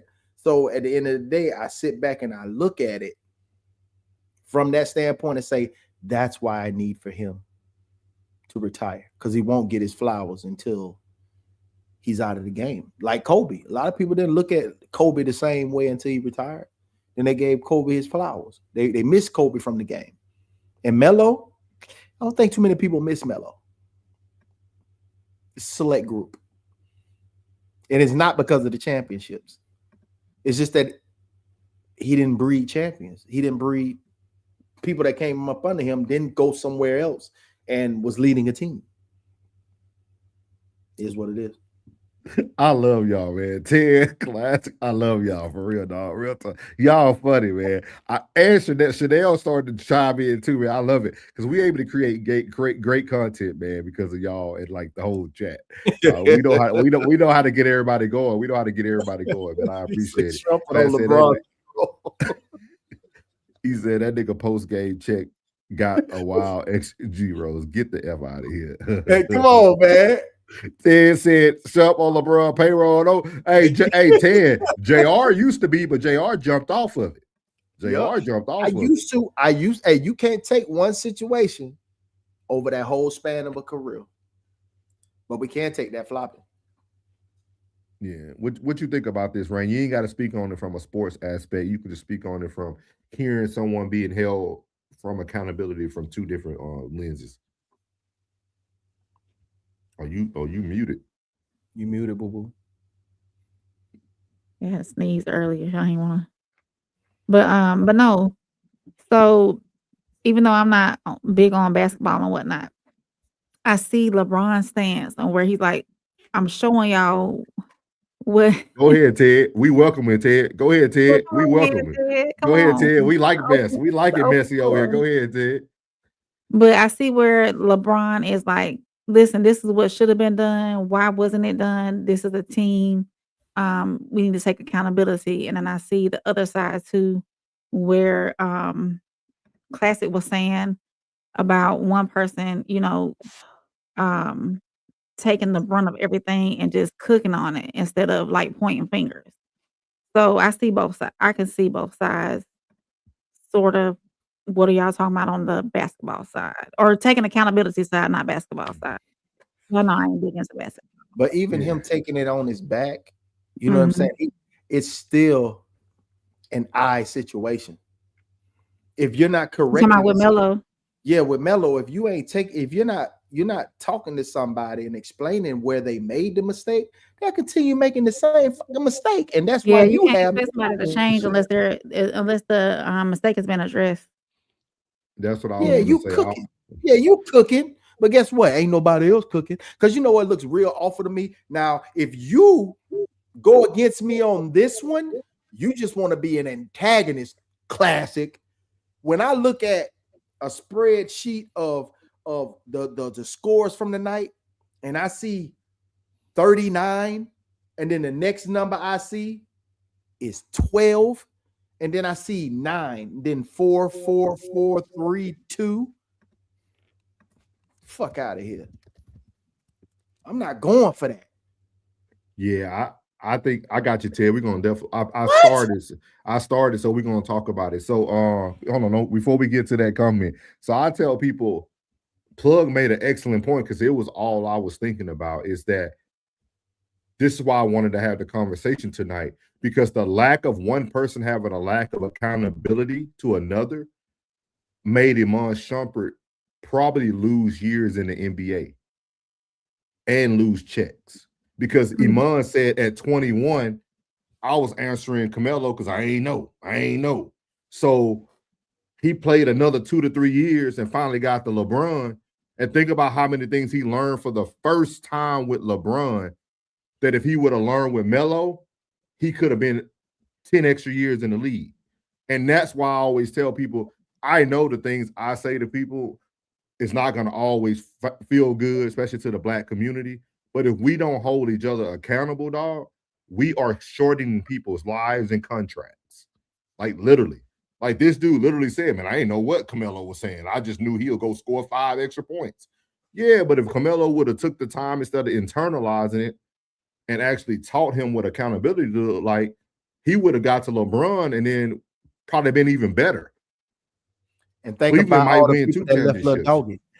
Think of how many people that left Lil Doggy and been monetized as of late. It's the fucking difference. Yeah. Look at the ones that had left Lil Doggy. You know who I'm talking about, classic. We done left Lil Doggy and they done became monetized. They growing. Yeah. They growing. I'm just saying. He said LeBron did it in Cleveland twice, Miami, and again in Los Angeles. He loves blaming other people for his losses. I mean, I ain't get that from Shumpert's thing, but I do hear what you're saying. But I think after hearing Iman Shumpert say what he said, it made more sense when he got on JR that game. When JR made that bad decision, and I think he took the shot instead of calling the timeout. Something happened. And he went to the bench and slammed the chair down. And everybody said he was getting J.R. Smith. He was tearing into him. But I think it was pause. I think it was one of those things that like it was learning moments. And I think LeBron is a hard person probably to be around because he has the accolades aren't what's moving him. He's getting the accolades just because he's playing so many seasons. But at the same time, those things don't move him. And I think once he leaves, I think like Plugg said, people are going to hear so many stories about LeBron, kind of like Kobe, right? We knew Kobe greatness, but we never knew the impact Kobe had on other players until he truly left the league. Like you started seeing all these documentaries come out. You started seeing all these players really talk about Kobe and what he did for him. I know Kwame Brown talked about him from a positive light. Like just so many people started talking about Kobe in a different light because the dude cared about the game, man. Mm-hmm. So he said, let's go Melo. He said, who is that? AV? 0 assists after age 17. I average 0. Oh, I average zeros. Okay, I got you. I average. Boy, stop. Yeah, stupid. He said Shump is a bronze sexual. He said we are all NBA players. Little Ninja, go watch film. So, Classy, that's a great point you made. I want to hear. So, Classy, you're saying that you feel accountability is on the individual and not the people around them as well. Introduce that a person who actively opposes or is hostile to someone or something, and is the adversary. Antagonist still taking Melo over Bron respectfully. We ain't having this conversation. Not today. We're not having Plugg. We could break this down on. We'll do this show on Plugg. We're not finna have that. That's just disrespectful. We're gonna come back. Yeah, that was disrespectful. NTD. LeBron is a dependent. He's still okay. Oh, my brother cooking on the. He gonna talk about accountability. We're gonna get to it in just a second. He's LOL Tez. Man, there's a lot of comments came in. LeBron calls J.R. Smith to go back to college and start playing golf. Yeah, me laughing. Hey, but what he did, he made another bag when he played golf too at the HBCU. Don't want a $200 million dependent. For that price, you better be enough. He said LeBron got Mike Bryan fired. Or Michael Brown. He's talking about Mike Brown. Mike Brown fired twice. Gotcha. LeBom. Everybody in this thing now. Shout out to what's that? Obliviously gifted. He said we're gonna retire and go play around with the Banana Boat crew and Diddy on some island, allegedly. Shout out to you, sir. Richard said 100. Hey, Bridget. Laughing. He said, if you want to be better, get better, do the work. It ain't my job to mentor you. We both pros. Melo over LeBron easily. So I got a question for class. They baiting right now. Cancer is a team disease. Y'all fools. Plugg, you know, live messing with you. But we gonna talk about that. Me and Plugg, we got some good stuff we can bring to y'all. Go ahead, Rain, before we get to Ted. So classic, if you're part of a team and one of your teammates sees that you could do something different to up your game or add to or tribute to or whatever it may be to help you be greater than what you already are you not taking their advice? Or would you not mentor them? If you were the one that's seeing where they could be greater than what they are, would you not mentor your team member?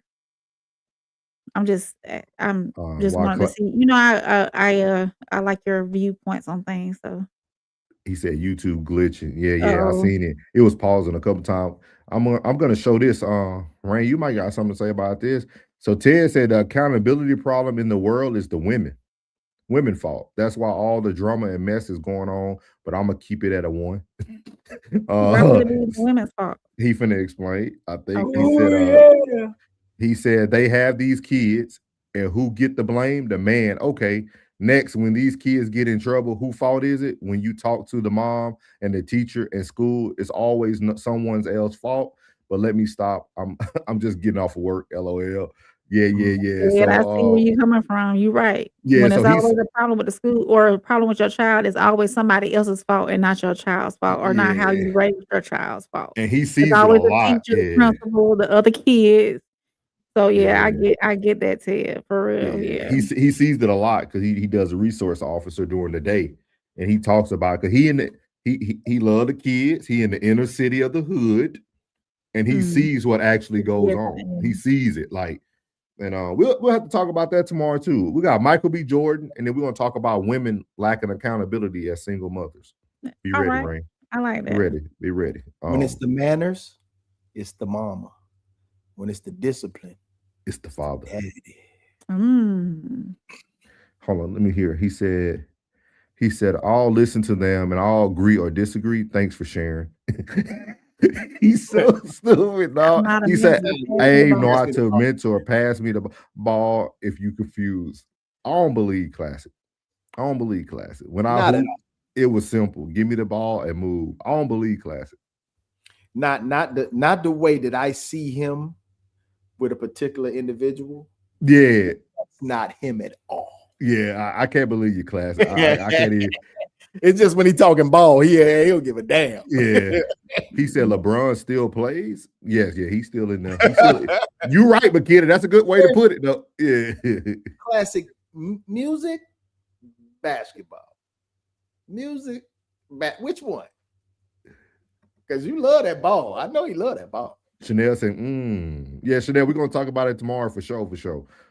Ted said, y'all be safe. Have a good night. Appreciate you, bro. Thank you, He said, agree. Shout out to Ted, man. He'll give it to you real, man. I can't wait till he retires so he can really talk about these streets.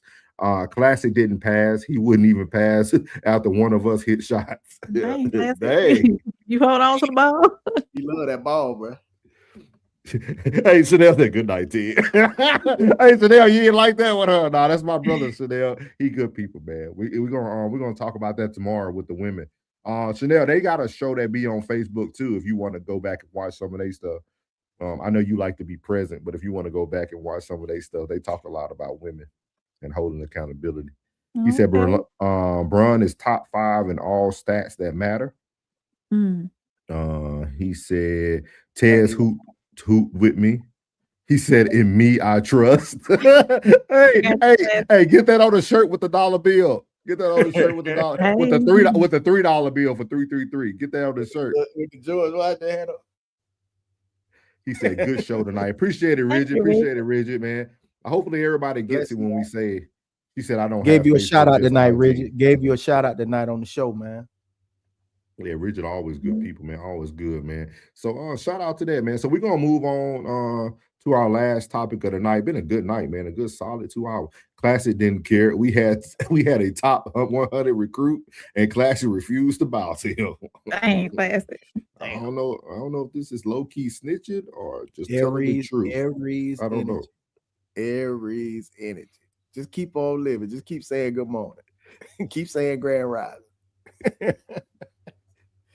So our last topic of the night, man, kind of going back to what Ted talked about. He talked about the women, and we got Big X the Plug, man, who speaks about why he actually creates music. Oh, hold on, my boy got a comment here. I got to get it up real quick. Hold on. Let me get the banner down, man.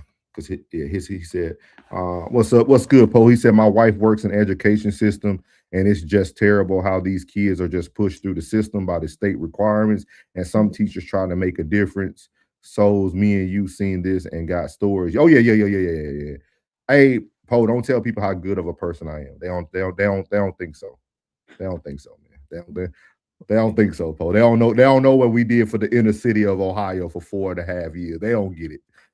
We're a villain in their eyes. Aries, I swear, man. You miss all the shots you don't take. Stay dangerous. Yeah, shout out to my boy Poe. Yeah, I mean, we did a lot of great things in the inner city of Ohio, man. But don't tell nobody, Poe. I am a villain, sir. Hold on to his villain art. Yeah, no, that they gave it to me. I don't hold on to it. That's what people think when they hear me. So we're gonna move on to the last one. Big X the Plug said music supplies for his kids, not in it for the awards. Fatherhood accountability. This is from Big X the Plug, man. So we rounded off tonight with fatherhood and accountability. So here we go. I bet all his I'm kids doing it look for a good. different reason. I'm not doing it because I want to be the best rapper in the world. I'm not doing it because I want to win a Grammy. I'm doing it because I want to take care of my kids. As of right now, this is what's helping me take care of my kids. So all the stuff that come along the way, I mean, I'm grateful for it. But being able to pay, I really can pay for my kids to go to school, both my kids to go to college, and therefore, and that's what I look forward to. I never came into it with goals. Like, my only goal is to take care of my kids. I'm doing it for a different reason. I'm not doing it because I want to be the best rapper in the world. I'm not doing it because I want to win a Grammy. I'm doing it because I want to take care of my kids. As of right now, this is what's helping me take care of my kids. So all the stuff that come along the way, I mean, I'm grateful for it. But being able to pay, I really can pay for my kids to go to school, both my kids to go to college, and therefore, and that's what I look forward to. I never came into it with goals. Like, my only goal is to take care of my kids. I'm doing it. So there we end the night on Big X the Plug, taking responsibility. Shout out to Big X the Plug for coming up to Houston, being the secret, I guess the surprise guest for Shabuzi. They with the Grammy-winning song they have together. Big X the Plug came out in H-Town and shut the whole show down, man. So shout out to Big X the Plug. But what do y'all guys think about Big X the Plug saying, hey, music supplies for my kids, I ain't worrying about the hardware? What you got, Plug? This the shit that it just like sometimes it make me want to slap the shit out of these men, man. And I'm not talking down about mental health. I'm not. But you done made it out the motherfucking gutter to getting your song being. I know you making money because I'm hearing we play the top 100 bullshit. You know what I'm saying, in our shop, and I hear you every day. And if this is what you living for, to take care of your kids, then what the fuck is you doing talking about I'm depressed? Hey, bro, I'm not talking. Y'all listen, I am not. It's okay to not be okay. It's okay to not be okay. But it's not okay to not be okay a lot. I don't be wanting to hear that. You just say you do this for your kids. It ain't about you, nigga. It's about your kids. So I hear this and I love the accountability, dog. I love the way you doing. You know what I'm saying? But bruh, stand on shit. And if you got to stand on your kids to make it, you know what I'm saying, make it shake, then that's cool, bro. Do that. Leave all that other shit. That shit, man. Fuck them Grammys. Fuck them awards. You know what I'm saying? We got somebody that's on one platform and we play the shit out that shit. And we love playing the shit out that shit. And I know that shit make it feel good. Because it make us feel good. Man, tighten your ass up, man. That's the type of talk I want to hear you say. This is the type of shit I want to hear you say. The other shit, man, put that, you better suck that shit up and blow that shit out, nigga. Thank you, Classic. He said nothing like thank you, Thuggane. Nothing like Rod Wave. Nothing like Rod Wave. He said the Grammys is a fabricated validation. I used to want one, then I put my glasses on. Before I get the rain, I just want to give some stats for the young man. These are Big X Plugg's numbers. 4+ billion total streams on all platforms. Fuck Rod Wave. 6.28 billion total streams. 20 to 22 million monthly listeners. Biggest songs right now is Texas at 300 million plus streams. 500 million plus streams. The largest at 200 million plus streams. All the way 200 million plus streams. His album Take Care, which is one of the best albums out there in my opinion when it came bro. not lyrically, but by the soundtracks and the music that he chose to produce. I won't let him change me. Yeah. I remain. I was bumping the shit out of it. I playing it when he said what he said. I said, man, I ain't playing this shit no more. He got 1.6 billion streams for Take Care. His first album, Amir, which is named after his son, is 1.3 billion streams. The biggest is 900 million streams. Take Care debuted at number 8 on the Billboard for 200 consecutive days, and 48K units the first week sold. So his estimated independent worth is $2 million. He makes about $600K for streaming, $350 for touring, and even $200K off of YouTube. And I think the biggest thing people don't talk about, he was able to move his way into the country world. He made a whole country album this year that did pretty darn good. What do you think about what he said, Rain, when it comes to accountability and a man, hearing a black man, since that's what our congregation likes there in the war room, hearing a black man taking care of his kids? That's great in my eyes. You know, that's seems as though that's his first priority. But in doing so, and I want to talk about this one day too, and we touched on it on No Middleman, I think once or twice. But it's coming up, it came up in a conversation that I was having the other day with somebody, and men losing themselves in relationships. We talked about it on, I think, Kirk Franklin, on one of his podcasts that he did. Dinner Kings. Dinner Kings. But I really want to dive into it too, and that'll be something that we could talk about later on. Men losing themselves in the relationships. Men becoming letting father or husband be their first title instead of I'm a man first, you know. So I think we need to tap into that too as well. But big ups to him, you know, for taking accountability and wanting to take care of his kids and letting that be one of his priorities as well too. So I commend him for it. For real. Yeah. I ain't taking that on. Yeah, we talked about that, Miles. It was part of the radar on the radar with Rain. She talked about Michael B. Jordan. We're gonna actually be talking about him tomorrow night. So tune in. It's some damn the academy when the people in the crowd is rooting for you, when your peers are rooting for you. That's a different kind of recognition, man. Yeah. Tell them, Classic. Yeah, see, Classic. I see how I turned it around. I could talk positive about the positive black man. He said, taking care of them baby. He said, hey, y'all, he got it. Hey, no, but shout out to Big X the Plug, man. I thought it'd be great to end the show on some positive accountability. I think between Big X the Plug and Fetty Wap, man, I think them two right there tonight stood out very heavily to me. I would love to hear Plug break down Fetty Wap even more. Great interview. Great interview. And just to let you guys know, the first time Big X the Plug ever hit the top 100 was because of his country song. So again, Miss Chanel, because I always want to answer the questions of the crowd. Earlier, Chanel asked on Plug, how do we support black people? We have to support black people just as much as those white people do. This man is such a great rapper, but it took him to be on a country album to get on the Billboard for the first time. Yeah. That's the issue. He did all the way with Bailey Zimmerman. Number 4 on the top Billboard 100, number 1 on the country songs, number 1 on hot rap songs, and then also was number 1 on streaming songs and digital sales when it came to that one country song. He hit 5 areas with a country dude, and we wonder why this is why I always talk about how do we make each other better.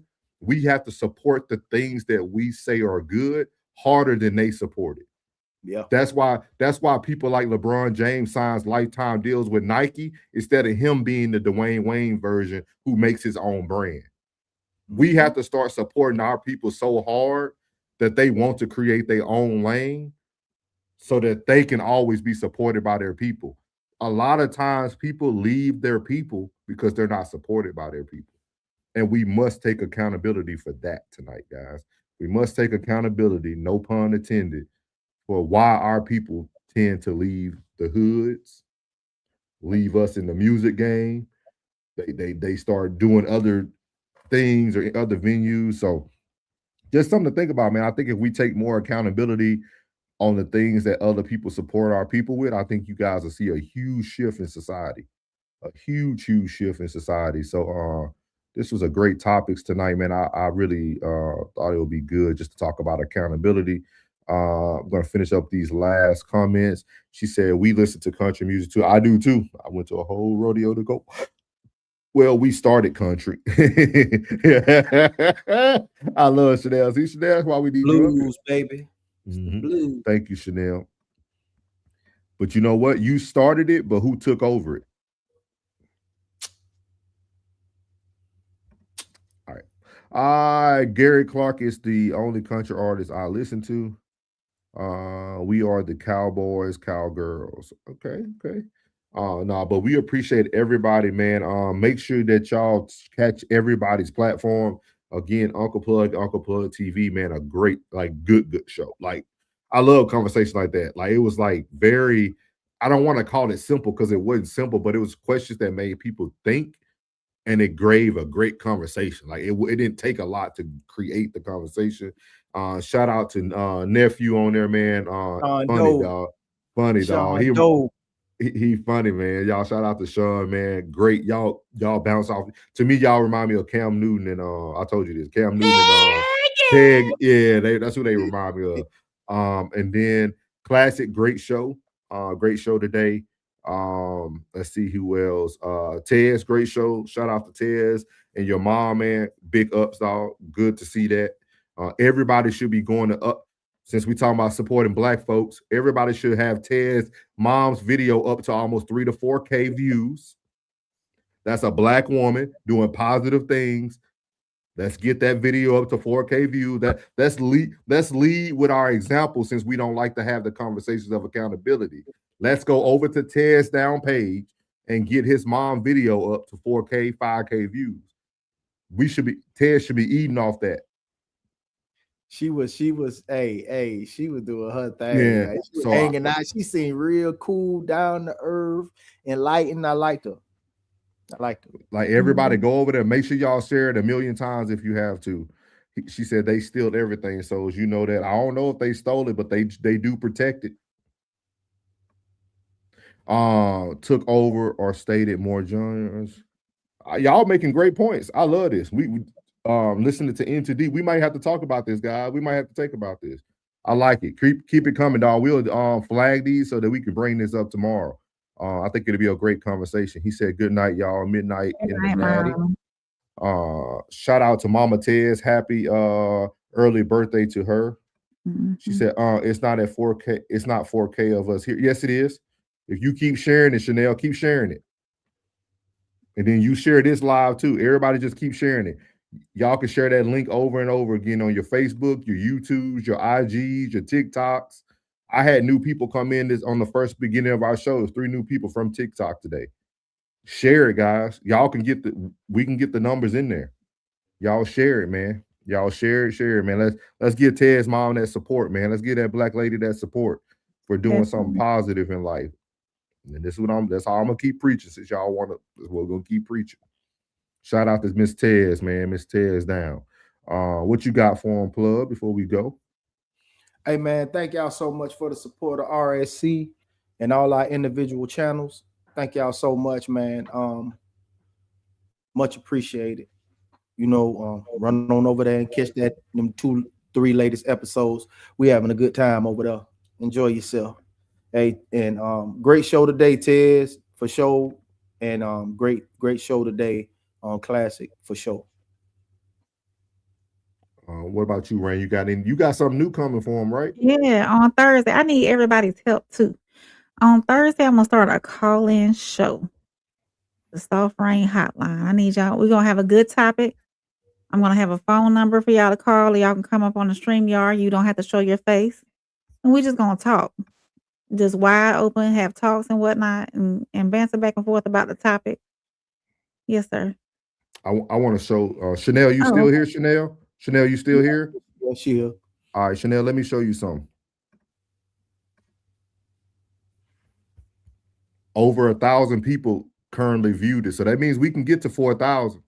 See, I want to show y'all reality. This is this live stream right now. Over 1,000 views. We currently got 319 steady looking right now. So I'm going to start being more transparent with everybody so y'all can know what we talking about. We can get in this algorithm, y'all. We can tear this thing up. It's people viewing it. Just because you don't see people steady watching it, a view is just a view. They could click on it one time for 2 seconds. It's a view. It's still a view. So I always tell people we can get 4,000 people to Mama Ted's video. Just go over there to Ted's video, keep watching it, keep putting it in people's algorithms. Same thing with this show.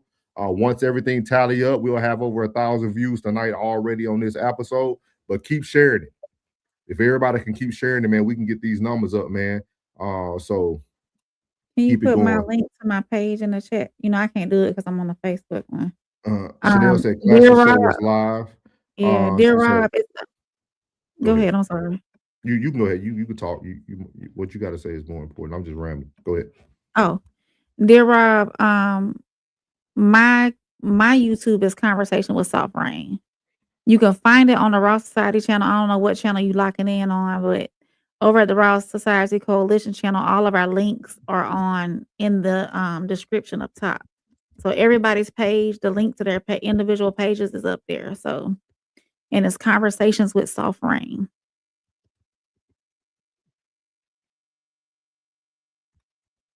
Let's see. And I'm sharing Conversation with Soft Rain right now in the chat. So you'll see it right here. Conversation with Soft Rain, if y'all want to follow her on all her platforms. And also you could just type in the @ that you see strolling at the bottom, and it will find her. You can really just put in Rain and it'll come right up for her. But shout out to everybody. But yeah, let's make sure we are sharing these videos, man. Don't let the numbers that you see currently watching, it don't reflect what the views are going to look like at the end of the night.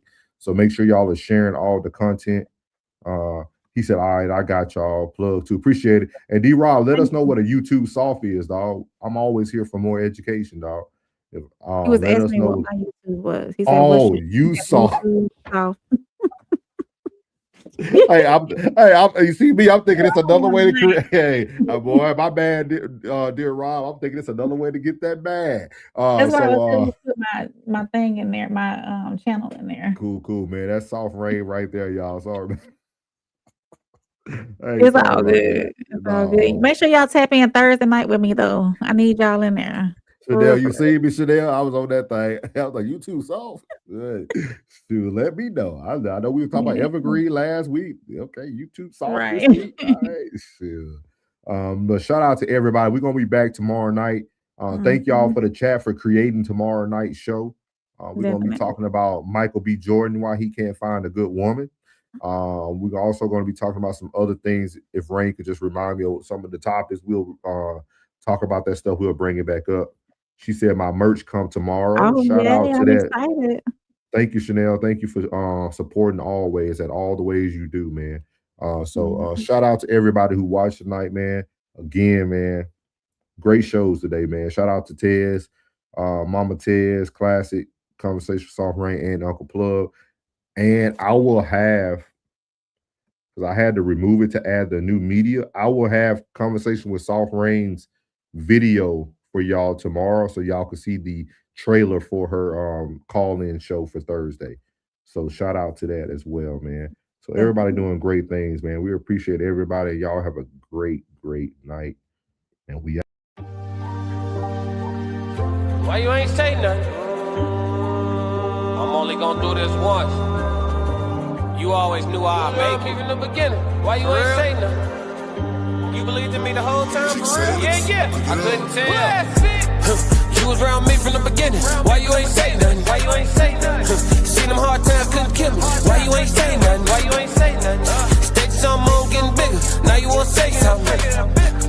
Been watching my story, all winning. Why you ain't say nothing? Why you ain't say nothing? Why you ain't say nothing? Why you ain't say nothing? Why you ain't say nothing? You was around me from the beginning. Why you ain't say nothing? Stages I'm on getting bigger. Now you wanna say something. Put that on my